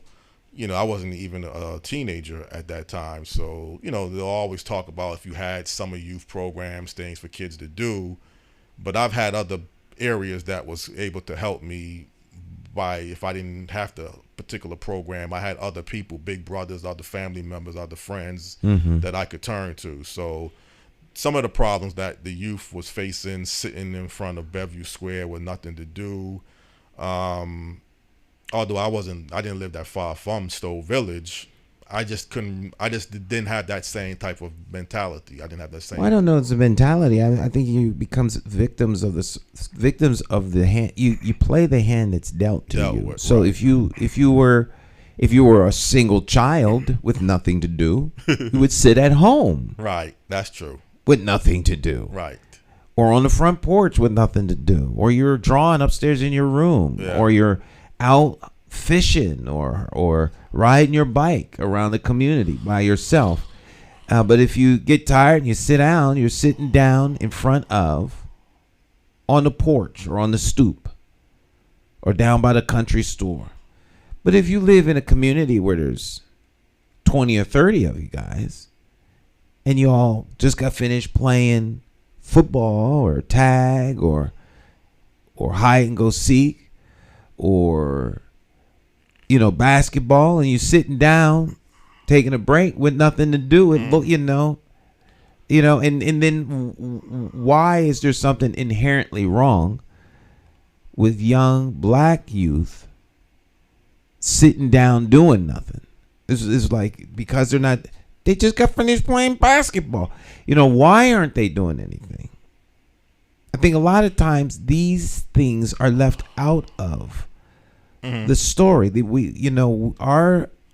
narratives are created, and those narratives are they are reinforced over and over and over again, and we buy into those narratives, and I'm not so sure those narratives are necessarily in the best interest of our community, and but those narratives are never applied to unemployed white youth. Right. Yeah, so it's painting like a negative image. It paints a very negative image. We have opioid issues in this country that are wreaking absolute havoc on white communities. It's a health issue. It's not a crime issue. It's a health issue for those communities. So, I mean, human beings suffer the same kinds of challenges all over the planet. How you frame and tell the story of the suffering depends upon who the storyteller is. And too often, our stories are framed through the lenses of folks who are disconnected from our circumstance. So they compare our circumstance with their circumstance. If the kid is sitting outside in a different community, he's tired. If he's sitting outside in other communities, he's loitering. Right. So I mean, then that becomes what sets the course. Well, we can't just have kids loitering. We need programs for them to do things meaningful. Otherwise, they'll get into trouble. Right. Well, what about the kid sitting in the suburbs? He's not going to get into trouble? Well, Tommy's not going to get into trouble. I mean, he's playful. He's throwing rocks down at the barn and broke old man Smith's windows, but he wasn't trying to be, he wasn't out there vandalize or causing crime. Kid in the city does that. Now he's being arrested. Yes. He run from the police. Now you evade an arrest. Right, double standard. Yeah. So I mean, I think these things need to be taken in context. It's not to say that it's not to say that it is true or untrue in terms of the charge or the allegation or accusation, but there needs to be given some thought to these things, because our community too oftentimes is exploited for profit by so-called individuals who want to come in and make a difference in the community. But the difference has a cost that comes from the government. And so, if they really want jobs in these communities and want to do stuff, then, build things and establish stuff in those communities that would put jobs in the community. So like in the North End has been clamoring for a supermarket for I don't know how long. If there was a supermarket in the North End, all right, like Max Guitari wanted to build a supermarket in the North End. They put the kibosh on it downtown. But if there was a supermarket in the North End, you know how many young people would probably get hired? Right. And then that would spring into other kinds of businesses. They'd get to work on time. They'd understand what it means not to come to work. They would get fired. Then they would understand responsibility that goes along with those kinds of things. It's not some program that they're going to get paid whether they do work or not. Right. Their work is going to be based on merit and the delivery of the services that are required from them by the store owner. Okay, so instead of really thinking about ways to bring economic development and to bring human capital and development into the community is stigmatized. There's a negative stigma about the community that is promoted by the very people who say they're trying to help it. Well, I'll tell you one thing from what David Greising, I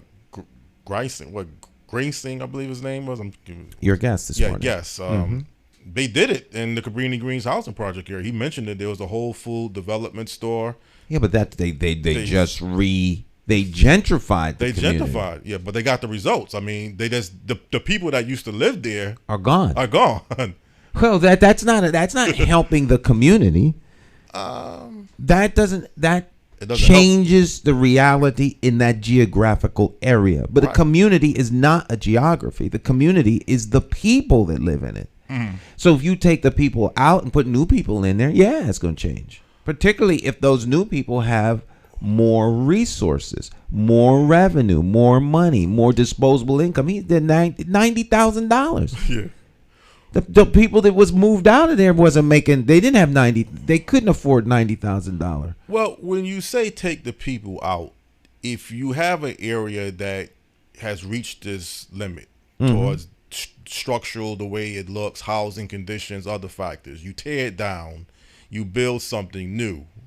You want it to be different, better. You want it to be cleaner, safer, more things to do. And it requires a certain amount of money to be able to function there. And the people that were given in that area in Chicago broken promises, as he stated, that we'll hire you for certain construction jobs and give you contracts.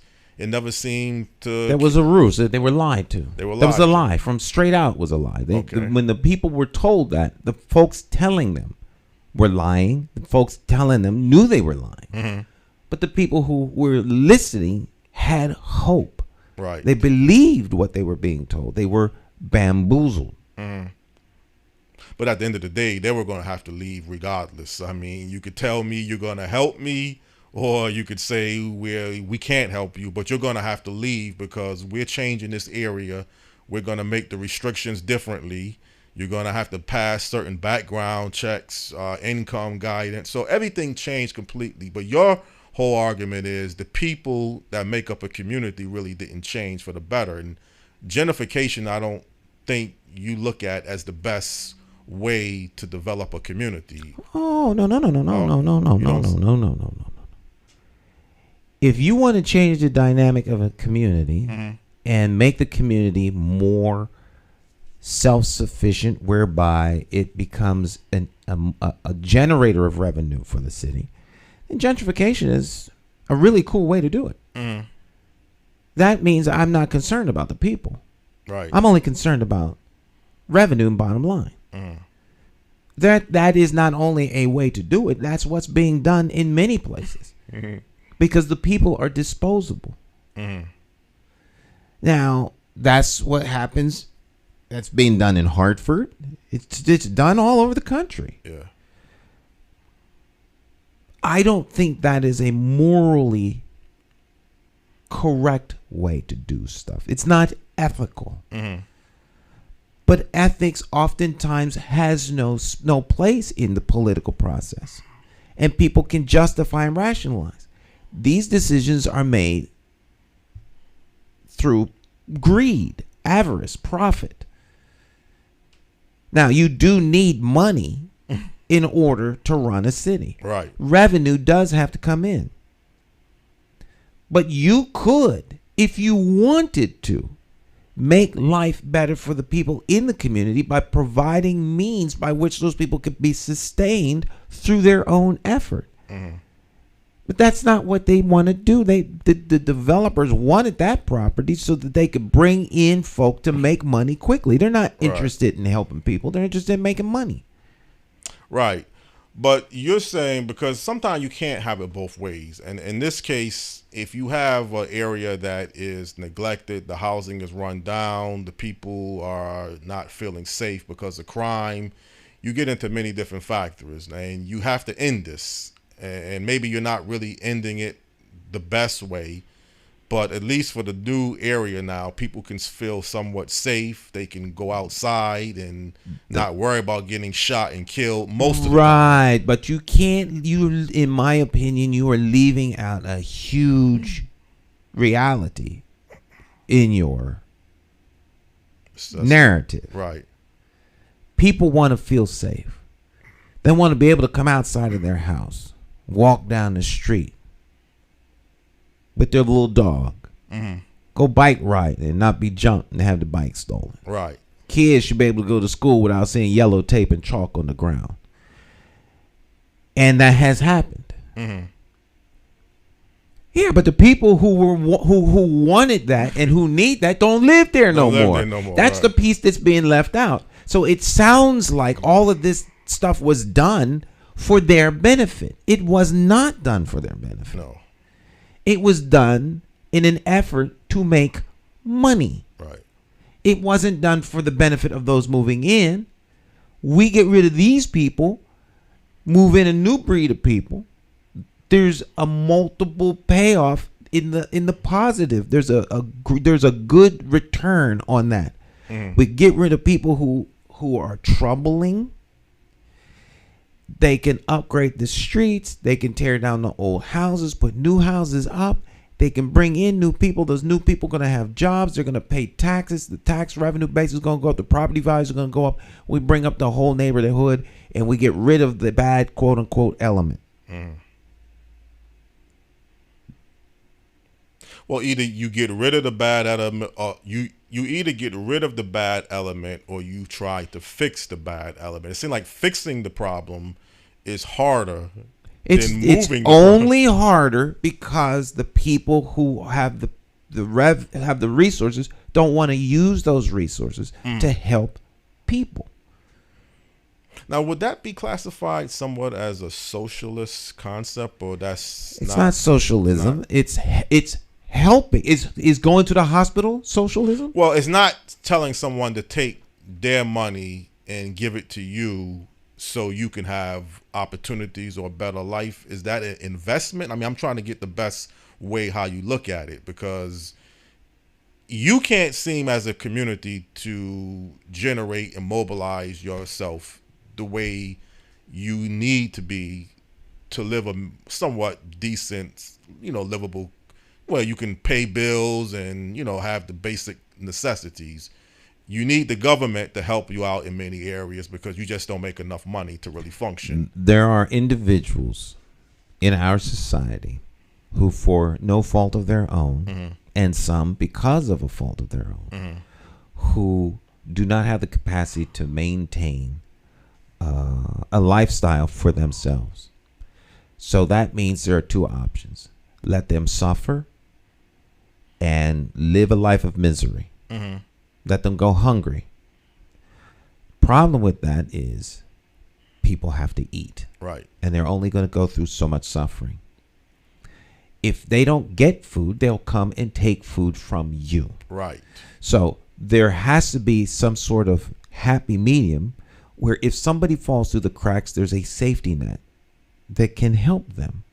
There are many safety nets, from family members to organizations to churches to do-gooders and to government. Well, the government has to provide public safety and provide different things for the general good of the whole.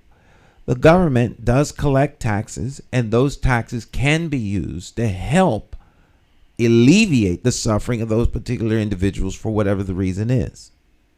Now, there are individuals in the community who are not capable of taking care of themselves.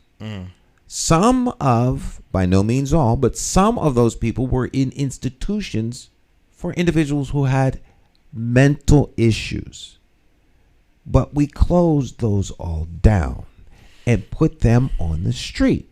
Where are those people going to live? Right. Downtown Hartford 21? No, they're going to live in the communities that are going to make the least amount of noise by the presence of individuals who are not necessarily contributing to the community, but a burden on the community. The criminal that's not making enough money to live downtown, going to go into where there's a low rent district. Right. The people who don't have jobs are living in the low rent district. Right. So before long, you have a concentrated area where all of the people who have great needs are living with each other. There's no way for them to grow. But we are not trying to help them. We're trying to house them, as your guest talked about, a way of warehousing people. Because short of warehousing people, you just neutralize them, eliminate them, kill them. There have been times in the past where people in positions of leadership, usually on the dictatorial side, decide to just kill the folk. Well, or you move them further away from where they are. So if you have people living on the land, you get here on a boat, you want to do something with that land can be used for farming, we'll move them off the land. It's the same thing, it's just more sophisticated. Yeah. So if you have people downtown Hartford, I mean in the northern ends of Hartford, let's just use this for an example. So we got people that live on the fringes of Hartford, down the main thoroughfares, Main Street, Barber Street. and their apartments are in substandard state, right? Roaches, ceilings falling, mold in the bathroom, floors are dripping because the tub upstairs was overflowing on several occasions. It's weakened, and now it's dripping down to the bathroom below it. Mold is growing in between. The landlord doesn't want to fix it because he's tired of pumping money into it, and he can make it's eating into his profits. Right. And he can get away with it because of the community. Community goes into uprise. We got these slumlords. We don't want them anymore. So we do this, that, and the third. Now we're attacking the problem. But the problem is not being resolved because nobody really wants to fix the problem. Right. All right. The city can't just necessarily. The city can't hold the line. The city can't necessarily kick these people out of the city. Right. So they have to have a place to live. Right. If they kick them out of the apartment, they'll be homeless. So they let them stay in the apartment. If they put too much pressure on the landlord, he'd walk away. Then they still have a problem.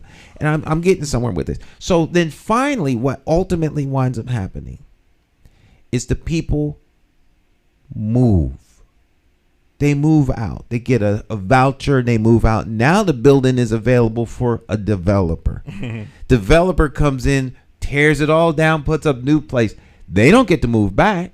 Right. That goes into the high rent district. And you strategically do this until you finally move all of the people out. They don't care where they go, just as long as they're not here. Yeah.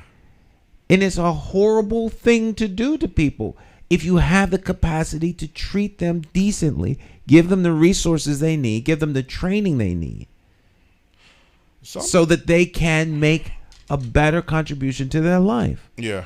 That's a conscious decision that has to be made. And right now, the people in charge don't want to make that decision. And so we have, unfortunately, the issues that we have here. Yeah, and I think it's sometimes who's in power, who's in control that can administrate certain political, economic decisions seems to be the one that can greenlight things. And don't get me wrong, people do deserve a place to live. People do deserve food to eat. And many people felt the United States government over a period of time have been very generous in these areas. Comparable, now it's not fair to compare the United States to a third world country because, we have a different level of resources and standards that other third world countries don't have. So do people go hungry in America? Yes. Is there a chance more in America that you have a chance to some means to get food in other countries? Yes, we have. Basically, now people do fall through the cracks here and there, and they may starve for a couple days, but you do overall have certain resources through the government to provide you at least food to eat. Not for everybody would say enough is enough. We can't keep giving money away with no. I mean, we're spending more than we're taking in. See, we have a caller. Let's go to the caller. Caller, you're on the line. Yes. Good morning, champions of talk. Good morning. Good morning. I wanted to chime in because I saw the short clip that is being mentioned, and what I'm going to say is a quote from the Bible really quickly from Hosea. Chapter 4, verse 6. My people perish for a lack of knowledge. And so relevant to that, it pertains to individuals not having a knowledge of self or their creator. And so with all these issues actually happening, and there are many issues happening, a lot of individuals find themselves placing themselves in the victim position. And outside of that, what you see is the opportunity for individuals to make up their own minds to not be a victim, but become more self-regulated in terms of what they seek out. And so taking ownership of what it is that they pursue to change their conditions is one aspect, but lending towards the outside factors, we have several things that we can consider, but I'm only going to mention three. The first one is relevant education. Hartford has a large population, and for what it's worth, there are many brilliant people in the city. Yet, what's happening is that when we look at the education system, there's a lot of curriculum decisions being made that find themselves becoming part of the classroom environment in terms of what's being taught, but isn't relevant to the global society. We can no longer see ourselves as just being Hartford natives, but we have to see ourselves more so as being global citizens so that we can become competitive with other individuals. The second point I want to make is that there's an unwillingness of many individuals in government positions to actually help assist with providing tangibles that will meet the needs of individuals who have decided to change their circumstances. And then lastly, unemployment is rampant because of the types of jobs that require certain skill sets that many of the individuals do not have. Not only that, when it is that individuals have criminal records, this also impacts how it is that they are considered a qualified candidate for any of these positions. So we've got many factors that we have to contend with. First, with the individual making the decision to actually be part of their own solution, and then second, with outside entities such as government officials deciding on making sure that the citizens have what they need when they need it. That's all I had. Okay. Great points. Can I respond? Yeah. Everything she said was right on point, and I like what she mentioned about the global concept and not feeling like a victim. Because let's say, Stan, you look at yourself, and you focus many times locally, but I understand your reasons why, because this is where you live at. But if you look at yourself as a unique individual, I got the ability to go places. I got the ability to vision myself at other places. The world is not just locally. I try to emphasize moving or looking at Ghana as a unique country throughout the world. I want to see things beyond just saying we could learn from our history, but we can do things towards international trade. We can do things towards networking. It hasn't really been implemented the way that I would like it to see. The second thing about education is what you do have to have the proper criteria to fit into the economy, to fit into the standards. Most companies today want people with a high school diploma or a GED. That would seem basic just to get yourself the foot in the door. If you're looking for a higher paying job or a different type of job, and the requirements means you have to have a post-secondary training or some type of license, then you have to have the means to be able to obtain that. Mm-hmm. The third part about the criminal record is very relevant. If the job criterias or the company says that, have you been convicted of a felony over the past 7 to 10 years? They do a background check. It shows up that you have been. In most cases, you're going to be disqualified. Disqualified. Then the society the society at large is less forgiving than we may like for them to be, and so they're more concerned about they're not as concerned about quote unquote those whom they perceive as criminals being allowed to have access to limited resources like a job for them. So they're not advocating for individuals who have maybe made a mistake, but those are devastating mistakes.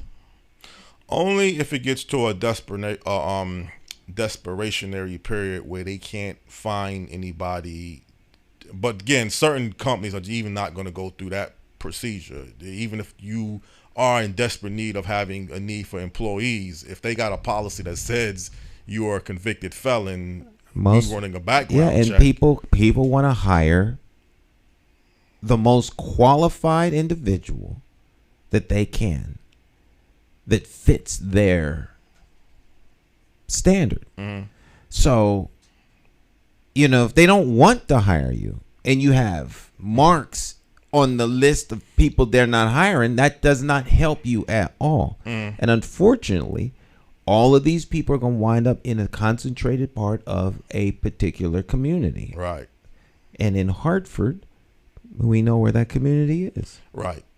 And the same thing in Chicago. Detroit. Detroit. There's a community like that in Rocky Hill. You just don't know where it is. Yeah. But it is not like Hartford's the only place where the folk that don't have much go. Yeah. And I've been to certain parts of Weathersfield, Rocky Hill. I know you mentioned South Windsor. Berlin. The Go down Berlin Turnpike. Right. It's the state of Connecticut. I mean, the state of our country. It's not all, the grass is not all fair and green for everybody. I understand that part. Right. But sometimes when you are representing your family, you have to start where charity is at home. It's one thing to say, well, we have problems in Berlin, we have problems in Rocky Hill. But as you mentioned, if you live here and your family lives here, you got to be more concerned directly where you interact with, Well, I mean, if you get right down to it, you're sinking in your seat. Oh, me, I always like to lean. Okay, You're getting lower and lower by the second. Okay, I'm trying to say now you losing my. Okay, there you go. There's the old protect the nest. Everyone protect the nest. So if it comes down to if you get right down to it, then it's my house. As for me, the caller pulled a quote out of scripture. As for me and mine, we shall serve the Lord. Right. That's all I really have control over. And so we could become isolationists where we're only concerned about ourselves, or our block, or our community, or our city, or our state, or our nation, or our planet. Or we can do the best we can to help as many people as we can. There are safety nets into the system that do help. They're not perfect. And there are people, unfortunately, that have needs. And as long as there are people who have needs, and there isn't an abundance of resource and plenty, so that those that want have more than they could have, and enough left over for those who have need. As long as you have greedy people, they see whatever resources available, why should we give it to them? And that therein lies our major problem. There's more than enough of everything for everybody on the planet. It's just not distributed equally or equitably. And there's a lot of reasons for that. And, one could have endless conversations about that. But at the end of the day, what are we going to do about it? Because, of course, there's no end of the capacity to think tank this stuff to death and talk about it. What lacks is the implementation. And that's where I come. That's where I'm always at. How do we implement the fix? Well, and what are the realities of that fix having some staying power? Because that's where the rubber meets the road. And because I observe that because we can't make the fix, we talk about what the fix should be.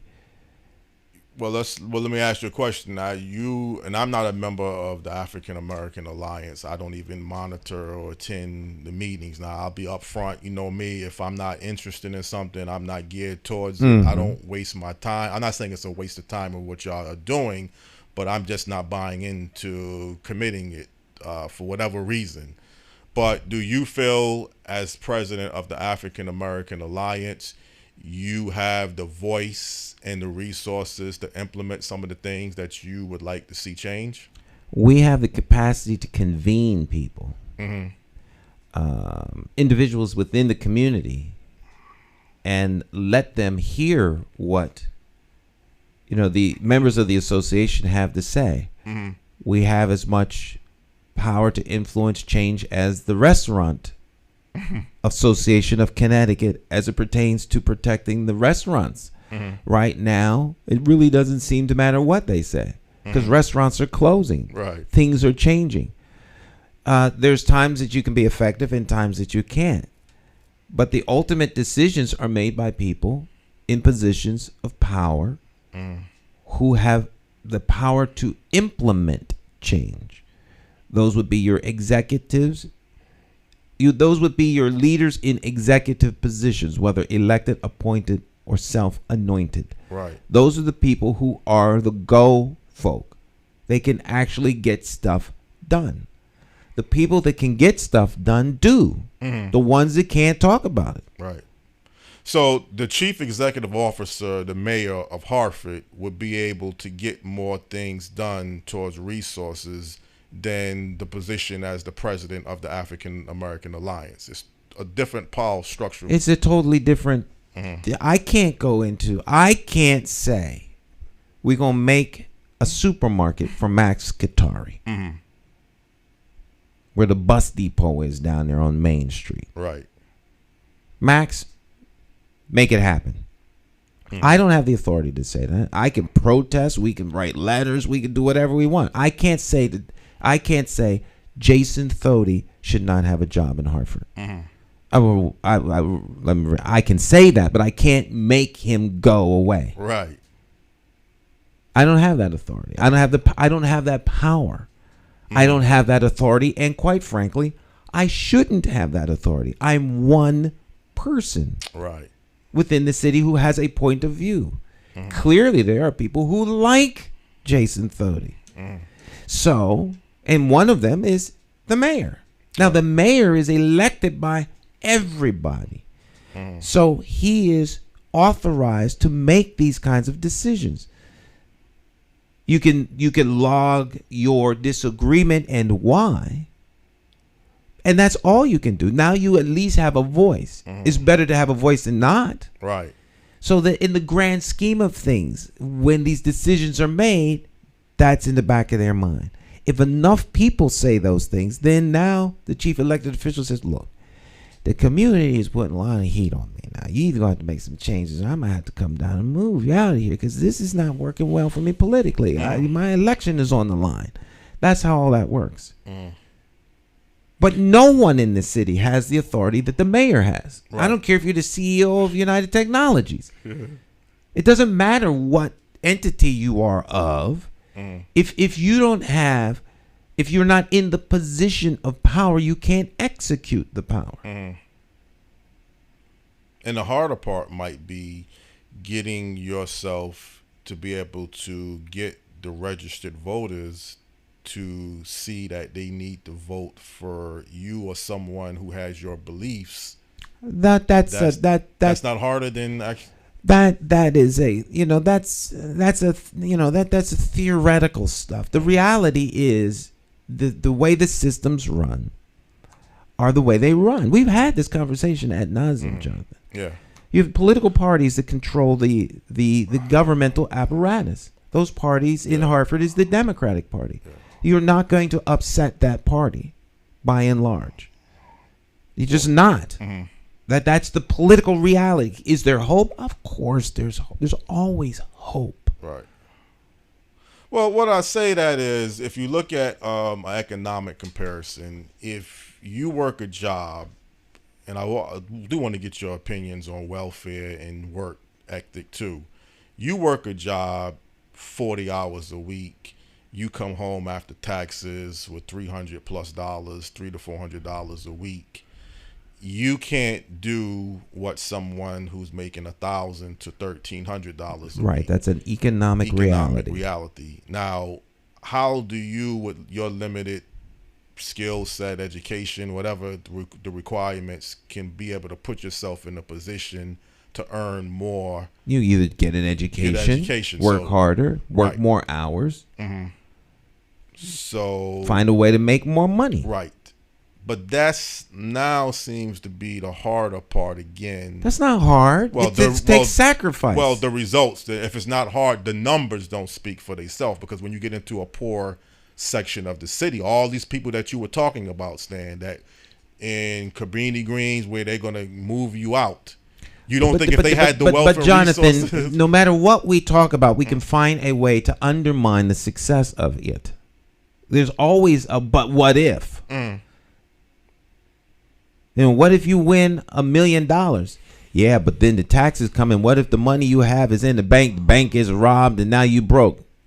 I mean, you can always come up with a what if. The fact of the matter is, if you only make $10 an hour, at the end of 40 hours, you have $400, and then after taxes, that's what you have to live on, then you either have to live within your means or make more money. Right. Those are your two reality options. Right. Right. I agree with that. Living in your means is not something that is unthinkable. Well, today, with the cost of inflation in food and housing, living in your means might be more difficult than it was a few years ago. No, you get a roommate well, that's another story. that makes the same amount of money. Yeah. And now there's $800 coming into a common living space every week.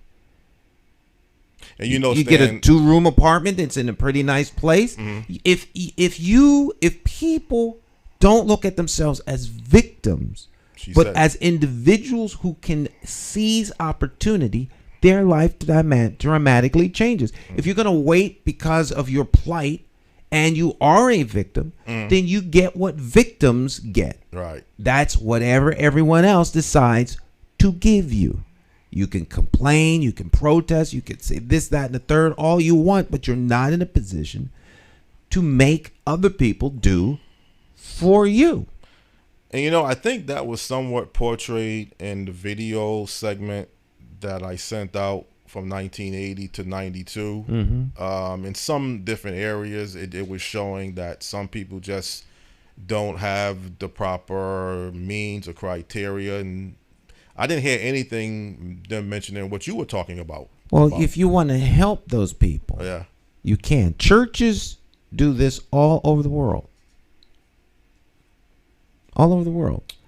They take people and they build character. There are associations to do this. The Nation of Islam does it. All kinds of entities on the planet do this. That people come in one state, they mature, they grow, and they become contributors in another state. Colleges do it. Right. Schools do it. Right. Truck driving schools do it. Right. Nursing academies do it.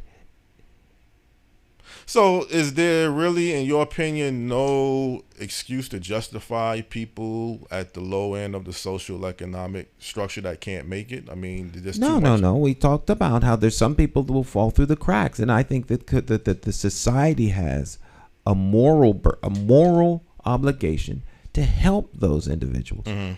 That's totally different than the individual who's capable but sees an opportunity to get something and not do anything. Okay. Those individuals, that the system can sustain some of them, but when more than half of the people in the country are on some sort of government assistance, that means that the money you make goes toward paying for them. It becomes unsustainable. Right.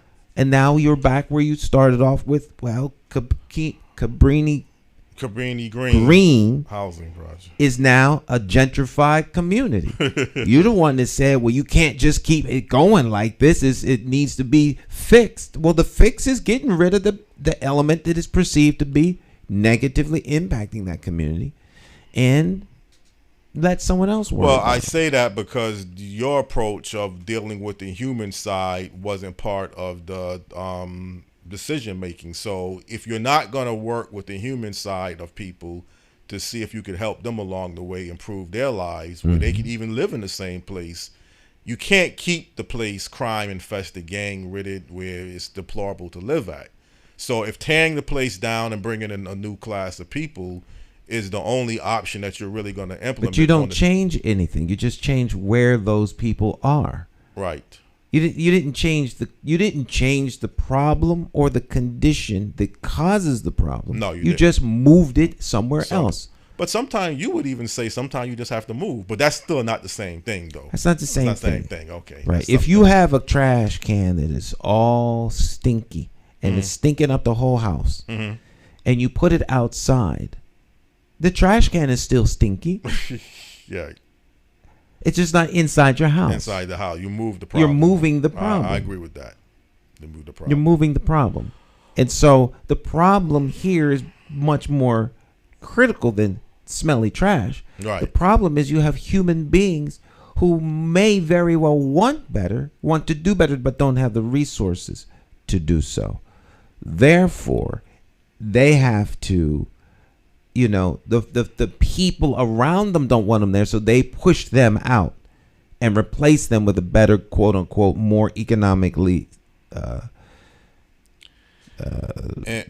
And keep in mind, you may not even be aware of this, but at the highest peak, the Robert Taylor Home Projects in Chicago had 24,000 people. The Cabrini Greens at its peak had 15,000 residents. So you're talking about a little, town to some degree. When you say 24,000 people at one point was living in the Robert Taylor, we didn't even talk about that project as much as we did Cabrini Well, Green. that's a lot of people. This is the nostalgia that you like. I for one, me. We've been talking about these things for 20 years. To muse about the past or the failures of a thing is great if you're trying to build something and want to look to what not to do wrong. Right. But how bad a thing was, there's no end or depth to how bad things were or could be. No, but the point is you had to move those people. So where are those people at? You saying it doesn't matter where they at, but that's just what you were dealt with. 24,000 people is 24,000 people. So you had to do something. You weren't going to allow them to stay there and be unemployed or have criminal We're problems. going in a circle here. We are going in a circle. Right. I believe that we have a overarching ethical and moral responsibility to help people in their times of trouble, not displace them by moving them out of our sight so we don't have to think about or be bothered by the people.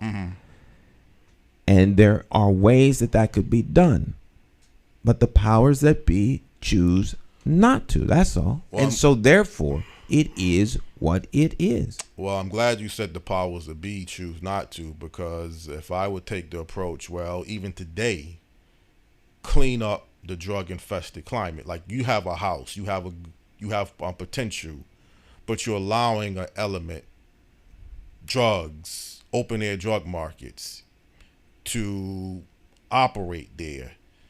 You want a good community, but you're not willing to end this drug problem. Who? Well, I would say the government in this case, because who has you would say, Stan, the people should have the power that we can police our own community.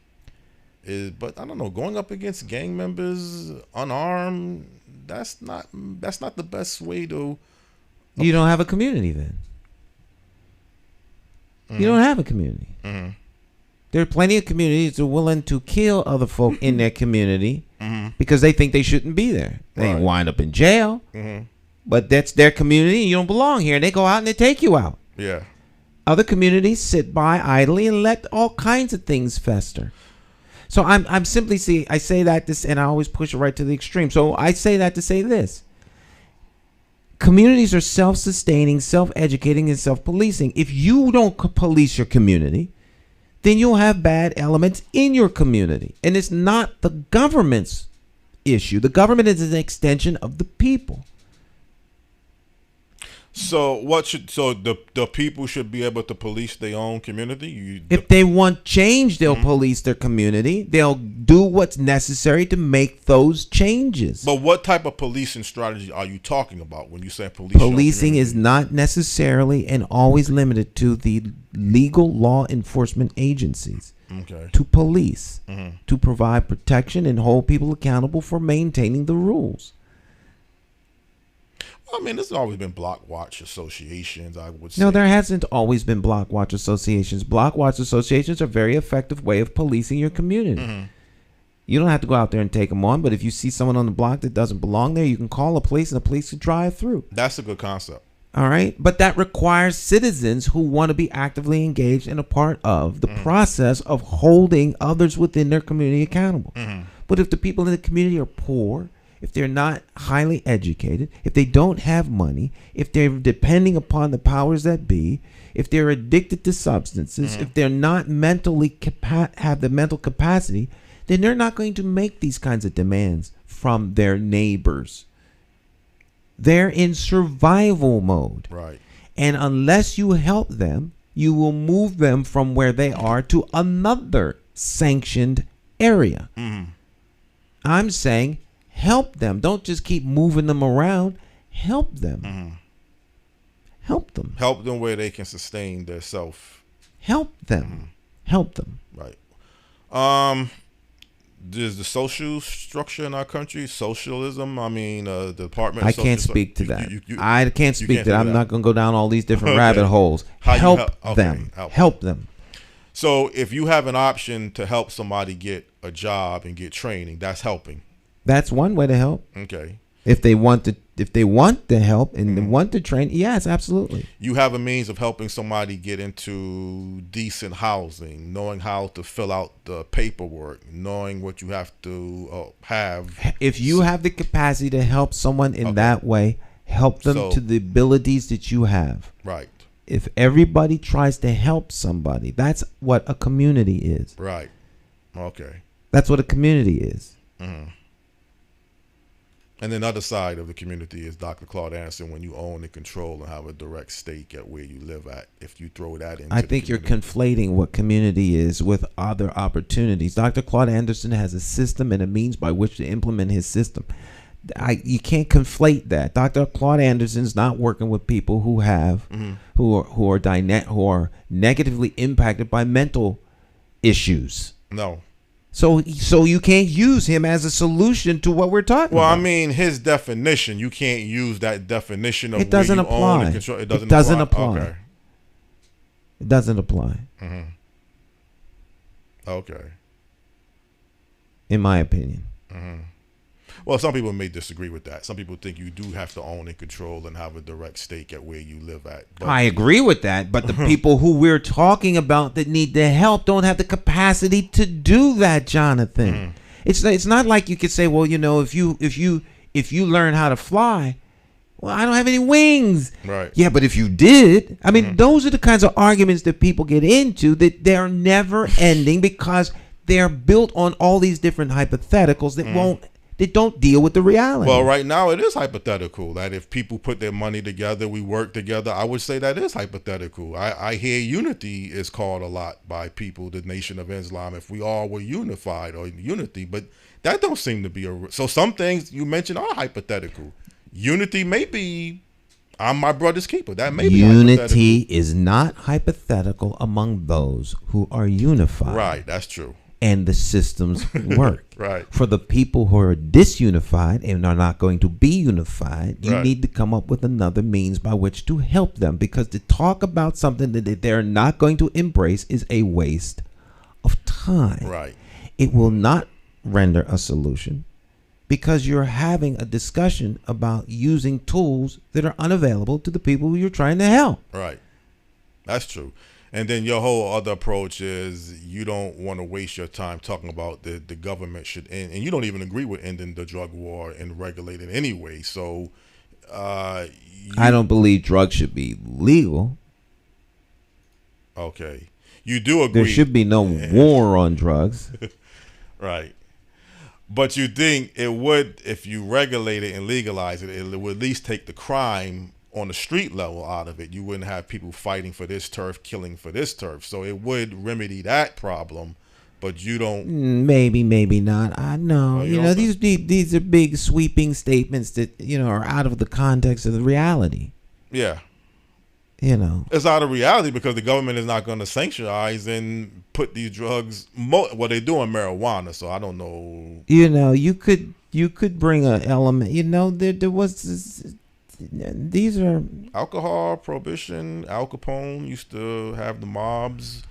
You don't have Budweiser killing Miller distributor. So yeah, I think it should. I think it has worked. there's plenty of black market drugs. I mean, alcohol and cigarettes.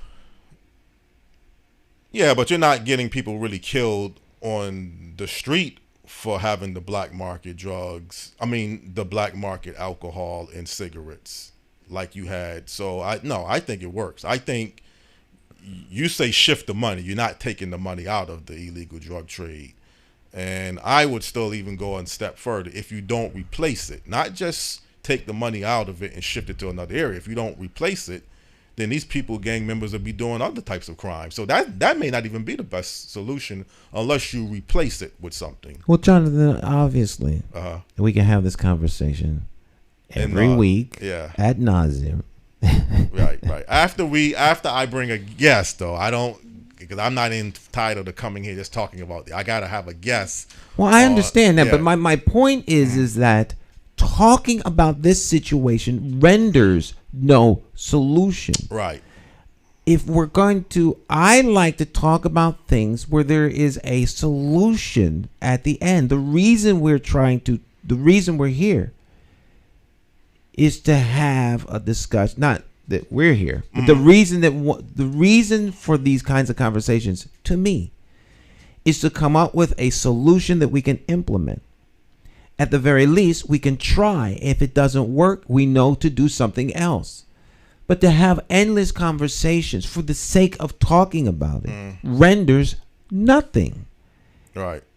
It's a fruitless conversation. What about the 2022 governor's election? Would you want to get involved with that? And I'm willing to get involved in this particular case to see if we could get people to get, whether we want to keep the same governor in Connecticut, Governor Ned Lamont, whether you feel we need another governor, whether we need some type of legislative strategy with the governor. I don't really waste my time thinking about that. So that's not even a good goal to even aim for, from what you're just saying. Like, if it's a waste, I mean, I don't want to take every word you're saying and put it into my context. Well, I mean, I thought the governor.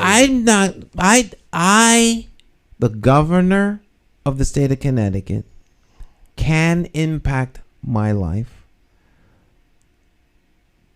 but whatever they do, I have options to move around. I don't think of the governor as, like.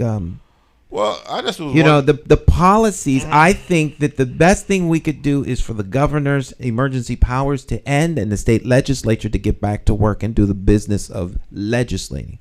To me, that is something that I think needs to happen. Who winds up in the governor's office matters very little, because when the system is working correctly, he's just an administrator that runs the state. Nothing more, nothing less. More has to do with the local municipality, to me, than who winds up being governor. So what goal would you outline to advocate for locally then, since you just made an observation? What is something that you think I and other people should be focused towards, working towards? Getting more people registered to vote, is that needed, or is that I'm not a big fan of registering people to vote just to be registering them, because registering them doesn't mean that they're going to vote in any particular way. They're just registered. Okay. And so you may be registering people to vote against your interest. Oh, okay. And it does, who you vote for does matter. And I believe all politics is local. Right. But it would be better for them to be actively engaged in the political system. If they are, then you don't have to worry about registering them to vote. They will go register on their own because they want to participate. Right. So people need to participate in the electoral system, and they need to be actively engaged. They need to know what the issues are and how those issues impact them directly on a local level. Your children's schools, the roads. All of these things are political decisions. How certain monies are distributed and spent, what projects get moved forward. All these things are political decisions. Whether or not the police department operates in a particular way. If you want police officers that are more representative of your community, then those decisions are command decisions as to who gets promoted. Those are things that are directly impacted by your votes. Right. Because your votes vote for city council people. They vote for the mayor. If you have city councilors who don't understand your plight and the needs that you have as you express them, then they're not necessarily going to move things forward that are in your immediate best interest or things that you think are important. They may take their cue from their mayor because the mayor was elected by the people. If they don't hear from you, how are they supposed to know? Right. So, in other towns, there's a much deeper level of involvement from the constituents, and those people express their desires to their elected officials, and their elected officials respond accordingly. So I think that, if it was up to me, there would be a civics 101 and how government works for your municipality. That's what I would like people to be engaged and involved with if it was up to me. I think people should be looking at the vaccine too. I think that's an important decision that you have to come to grips with. That's up to individuals. Yeah. That to me, I wouldn't waste a second trying to convince somebody to be vaccinated or not to be vaccinated. This is, folk don't need to be educated. They need to make a decision, and most people have.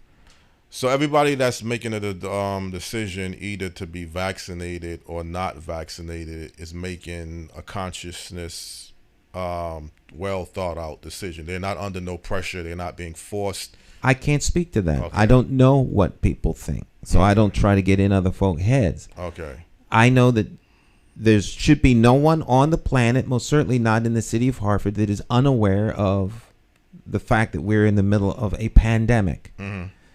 There's plenty of information about the pandemic. Now, people are either going to get vaccinated or they are not. The ones that choose not to have reasons for why they don't want to be vaccinated, and the ones that do have reasons for why they want to be vaccinated. So each one does what is in their own best interest, and they all move on. Well, that just seems to be a real important decision that you're hearing a lot of people, whether it's from the national level. It's important decision for people to have a colonoscopy. I mean, to have a colonoscopy. They will say that's one thing. To have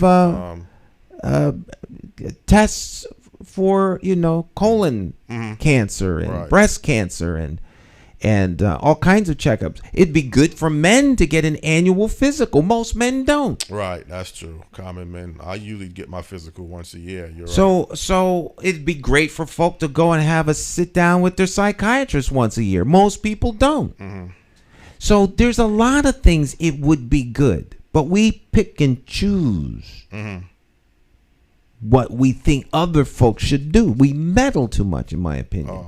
We worrying about what other folks should do instead of what we ourselves should do. What Tommy does down the street is not my business. Unless what other people are doing affects your life in some level, then I think you should be. But if what other people are doing has no effect. So what's Tommy doing down the street that affects my life? Like I said, you can always find some reason for something. I mean, but what if? What if Tommy down the street decides to give me $1 million? That I don't never hear no one talk about that. Yeah. What if Tommy down the street decides to come and mow my lawn? Well, that's a good thing. Yeah. But the discussion will probably be, but Tommy down the street he could rob you. So he could be dangerous. He could also be good. You don't ever hear the positive that Tommy could be. What you always hear is some negative. Well, in that segment, that video, again, there was two people. Well, I'm not talking about the video. I didn't watch the video. Okay, so you're just saying in general. But I'm saying there's people that you can compare that have potential that, I don't know about giving $1 million, but that have something good to offer to better man in society. Right, but people that have potential have to exercise that potential. I have no control, and neither do you, over that, Jonathan. Right. And to sit and look at things and wonder why those people don't exercise their potential.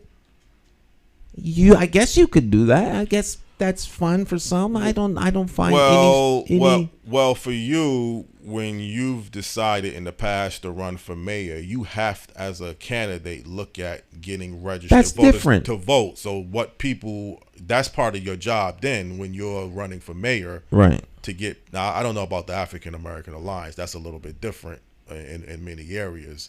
But if you're going to run for mayor, then you have to know that people have to get the vote, and you got to put your platform out there. Jonathan, you're stating the obvious. Right. And what? And no, I'm just saying there's some examples. Bob Stefanowski's just announced he's going to run now. He needs to get his message. He doesn't need for me to tell him that. He's running for governor. If he doesn't do that, he's going to lose. Yeah. Well, Bob Stefanowski may feel like a lot of Republicans that they're not going to get the urban vote. So I don't know how he feels. So we could ask him how he feels rather than to talk about what we think he may feel, because we don't. If he will show up, and I will say he hasn't responded towards my request. So then we won't know how he feels. Won't know how he feels. Yeah. Well, no, they'll make sound bites. I'm pretty sure throughout the election they're going to say, "Well, if the urban votes are very important, and the current administration is not doing what we." Jonathan is a typical contrarian. Yeah. So no matter what you say, he's going to speak to the contrary of a thing. Mm-hmm. Well, again, I mean, I understand what you're saying. I mean, people got to look at their own life and they got to make their decisions because that's what you say you have control of. You don't really have control of, I guess, the community. I don't know if I want to put your words out of. Well, do you have control over the community? No, I don't. To something. No, I don't. You don't? No. Do you have control over your neighbor and whether or not they put their trash out the right way? Or make noise at night? Well, some of our neighbors, we do interact. We'll talk about but do you have control? No, they got to make their own decision, to put out their trash. Right. So I really don't have control. You're right. I don't. Right. Do you have control over whether or not people speed through the community? No, because I didn't implement the speed bumps. You're right. Does the mayor have control over that? He can to a certain degree. Does the mayor have control over the homicide rate in the city of Hartford? No, he does not.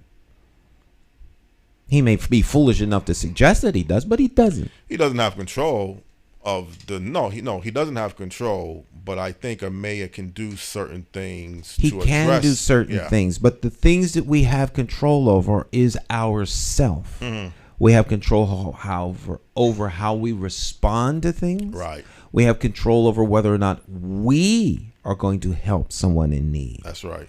Those are the things that people can actually focus on. What will I do? Mm. Not what will the neighbor do, not what will society do, not what will the government. These things sidestep us of our own level of responsibility. Right. As Admiral Rickover used to always say, responsibility is mine. If I delegate something to someone else and they fail to do it, it is not their fault. It is my fault. Because I'm the one that was charged with the responsibility.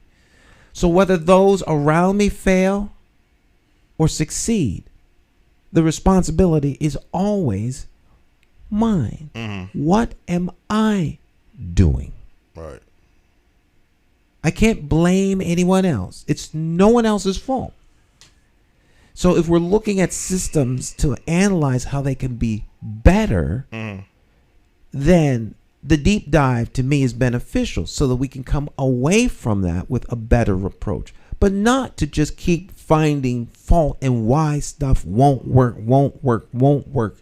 That conversation is fruitless. Yeah. Once you come to the answer, you don't need to have it again to get back to the same answer. It's a circular conversation. And one of the things I think I've observed in our community, and I have videotape to back it up, is people having the same conversation for 20 years about fixes that no one will implement. Wow. Therefore, the problem remains. Mm. It is fruitless. There's no real effort to change because all of the eyes that could do something are waiting for someone else to do it. Trying to build sympathy or plight for why a thing should be done rather than to get up and go do it. Be the one that makes the difference. But whatever you're looking to do, you better know what you're doing too. Well, that goes without saying, Jonathan. That goes without saying. That goes without saying. If you don't know how to do it, guess what? You'll learn. You'll learn. So again, your whole approach is this timeout. It's a timeout for excuses or pointing fingers. I've always been there. Yeah, you've always been there. Always been there. Always. Right. I agree with that. I mean, make it happen. Yeah. Make it happen. Yeah. Make it happen. Make it happen. If people have a make it happen attitude, then they will do what they have to in order to make it happen. Yeah, because you want to see results. That's all that matters. The results. That's all that matters. I don't even mind seeing the failed result. I ask people, point me to your failures. Where did you try and fail? Let me see where you failed. Let me see the failures. Well, why should I start? And if I know I ain't gonna work, then why? If it's not gonna work, why should I even try? There you go. End the subject. Yeah. Well, I mean, everybody is at their own thinking capacity, you know. So how you think is not going to be how I think or the next. That's why I try to stay out of other people's heads. Right. Because I don't think like anyone else, and no one else thinks like me. I don't get in other people's heads. I don't try to suppose what they think. I ask them. Yeah.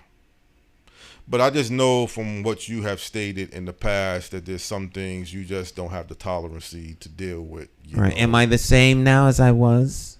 Have I changed? Change in what way? You mean just change in general? The things that I say now, are they the same as what I said before? They're very consistent on most of the things that I can't think of too many major differences. The only thing you have done is you switch political parties, but that's not really your whole concept. I think is still pretty much the same.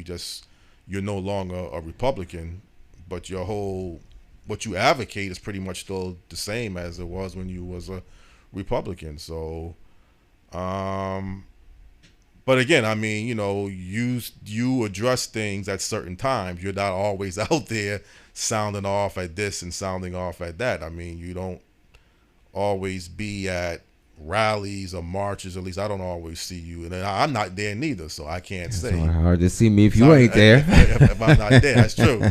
You know, but you're pretty much consistent on what you believe in.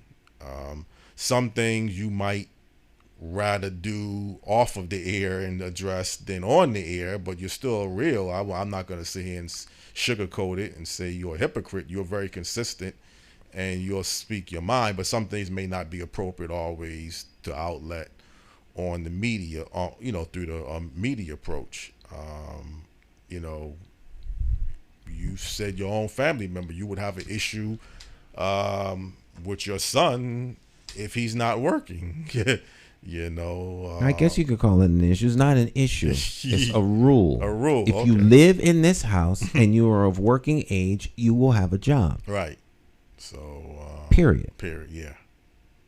That's a condition of being in the house. Right.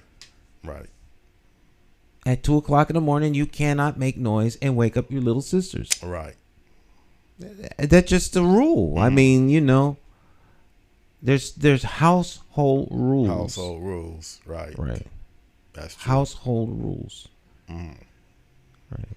And you see, the thing about your rules is your rules you would implement in any other level of capacity. I mean, again, I'm not part of your African American Alliance.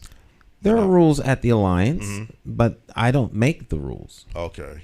So they're not my rules. Okay. We have bylaws. The bylaws are the rules. Right. My job is to make sure that those rules are maintained. Yeah. But you did say one time you let Naisha go to the PTA and PTO meetings. You don't really want to deal with those type of although they're very important to be going to the PTA, but I think you can't do everything. Everything, yeah. But your tolerancy level is a little bit different, though. You don't like to debate why a kid isn't doing. I'm not a good. I don't have low tolerance for discussing things that are ad nauseum. Right. Anyone who's ever had an ongoing conversation with me will tell you that. Right. I don't want to have another conversation about what we talked about last week. Yes. We talked about that. So if you go to unless something else happened. Yeah.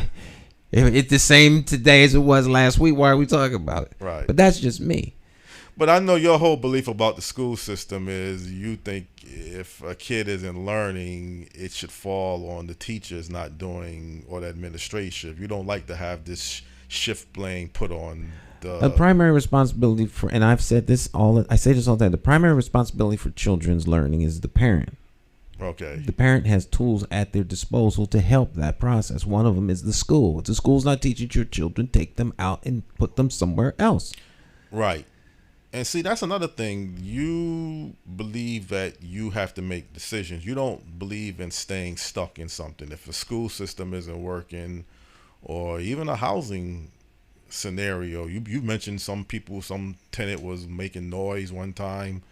But see, I look at it a little differently. Above me. Above you. No. He told me that I was walking around at night. Mm-hmm. I get out of work at midnight. I come home. I'm walking. Yeah. I don't walk with my shoes on because I'm wearing my shoes in the house. But I guess the floors were creaking. He came up and rang my doorbell. Talk about, what are you doing? I said, what do you mean? You're walking around. Said, what do you mean I'm walking around? He said, you're walking around. I says, I'm not. I mean, I go from the kitchen to the front. Yeah. You're making noise. You're making noise. You're walking around. I hear you walking around all the time. I says, well, I don't.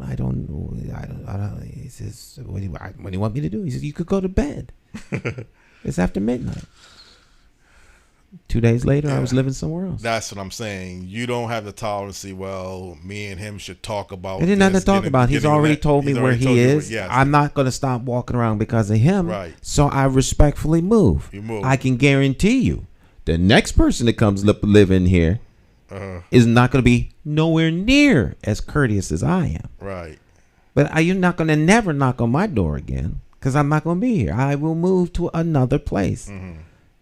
I have the capacity to move. And I think that's the key, what you just said. You have the capacity. I think if we generalize in saying, well, why do some people put up with some things? Maybe they just don't have the capacity. You have the capacity. I have the capacity. Well, let me say that I am determined. But all the stuff I have I love all the people associated with me being in this space. Mm-hmm. If something were to change dramatically, I'll be out of here in 8 hours. Okay. Furniture, pictures, everything. Mm-hmm. Mm-hmm. I lived in Mark Twain Towers on Asylum Avenue, across the street almost from 1000 Avenue. I needed to move. Mm-hmm. Well, Mr. McCauley, you can't. I can't move. Keep whatever you have as a deposit. Mm-hmm. I'm moving at the end of the week. Yeah. And I moved downtown to the Richardson. Mm-hmm. Well, you have a lease. You can't break. I can break my lease, and I will. I don't have to live here. Yeah. I think you have to be determined as to what's in your best interest and be willing to act on it. Mm-hmm. Or you can be corralled by everyone else around you and use all these kinds of rationale for why you can't. Oh, please. Mm-hmm.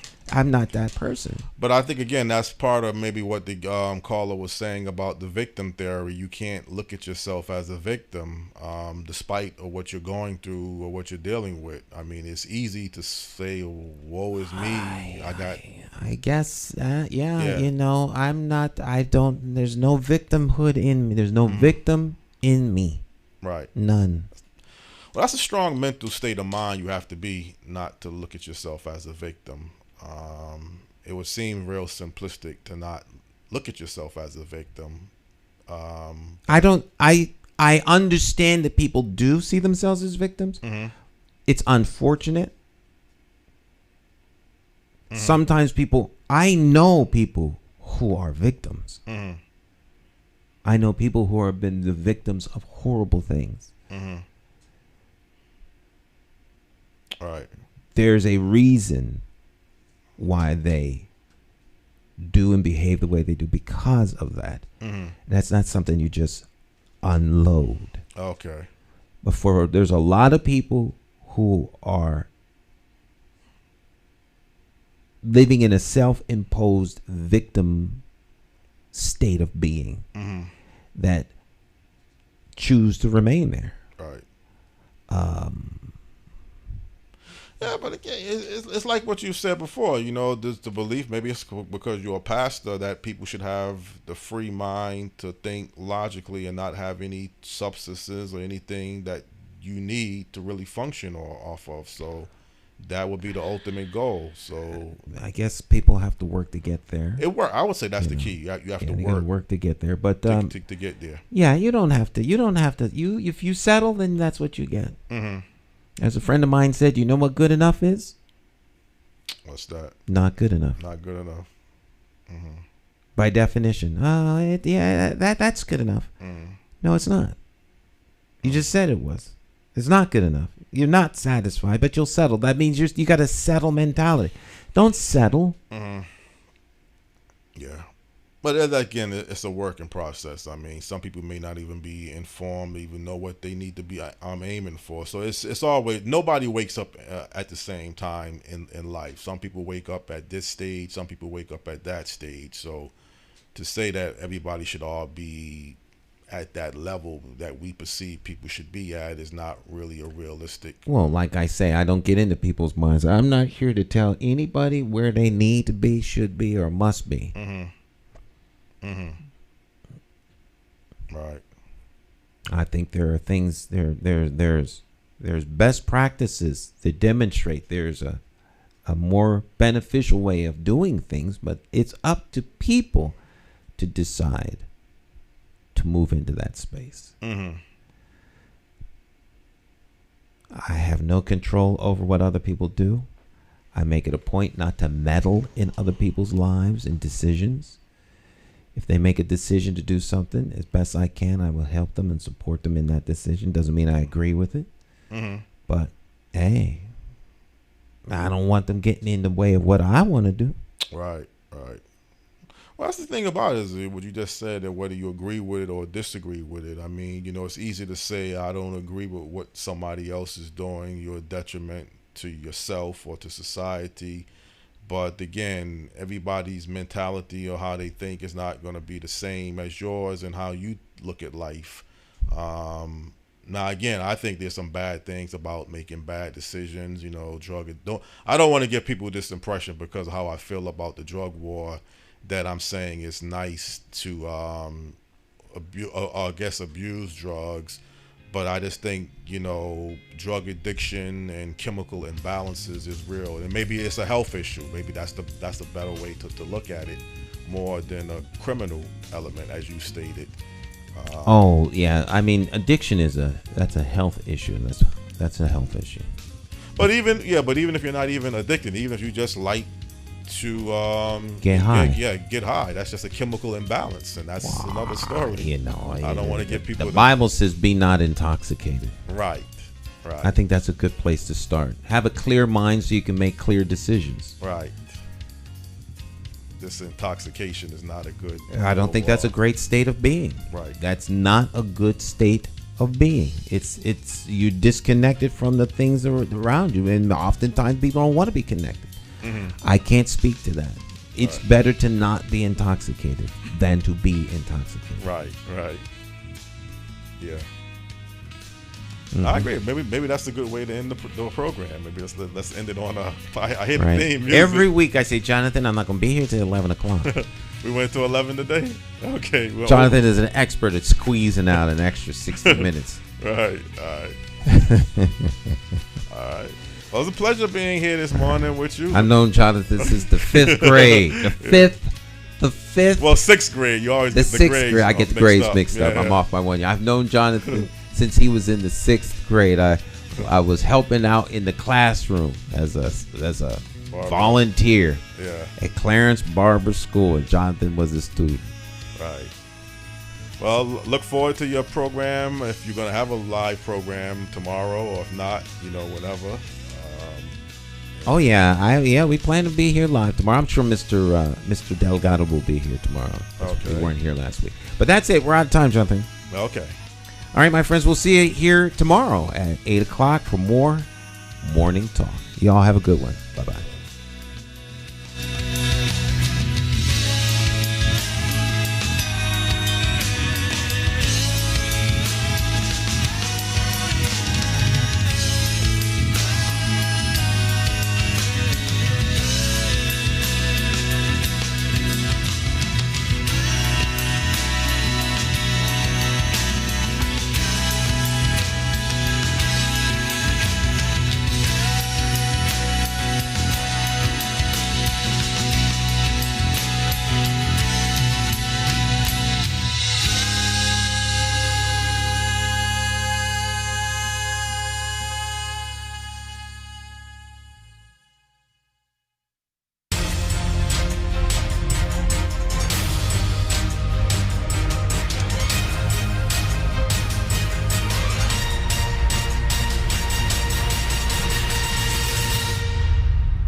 My name is Jay Stan McCauley, and I do business as Light Source Productions. I provide professional services in the area of strategic video communications.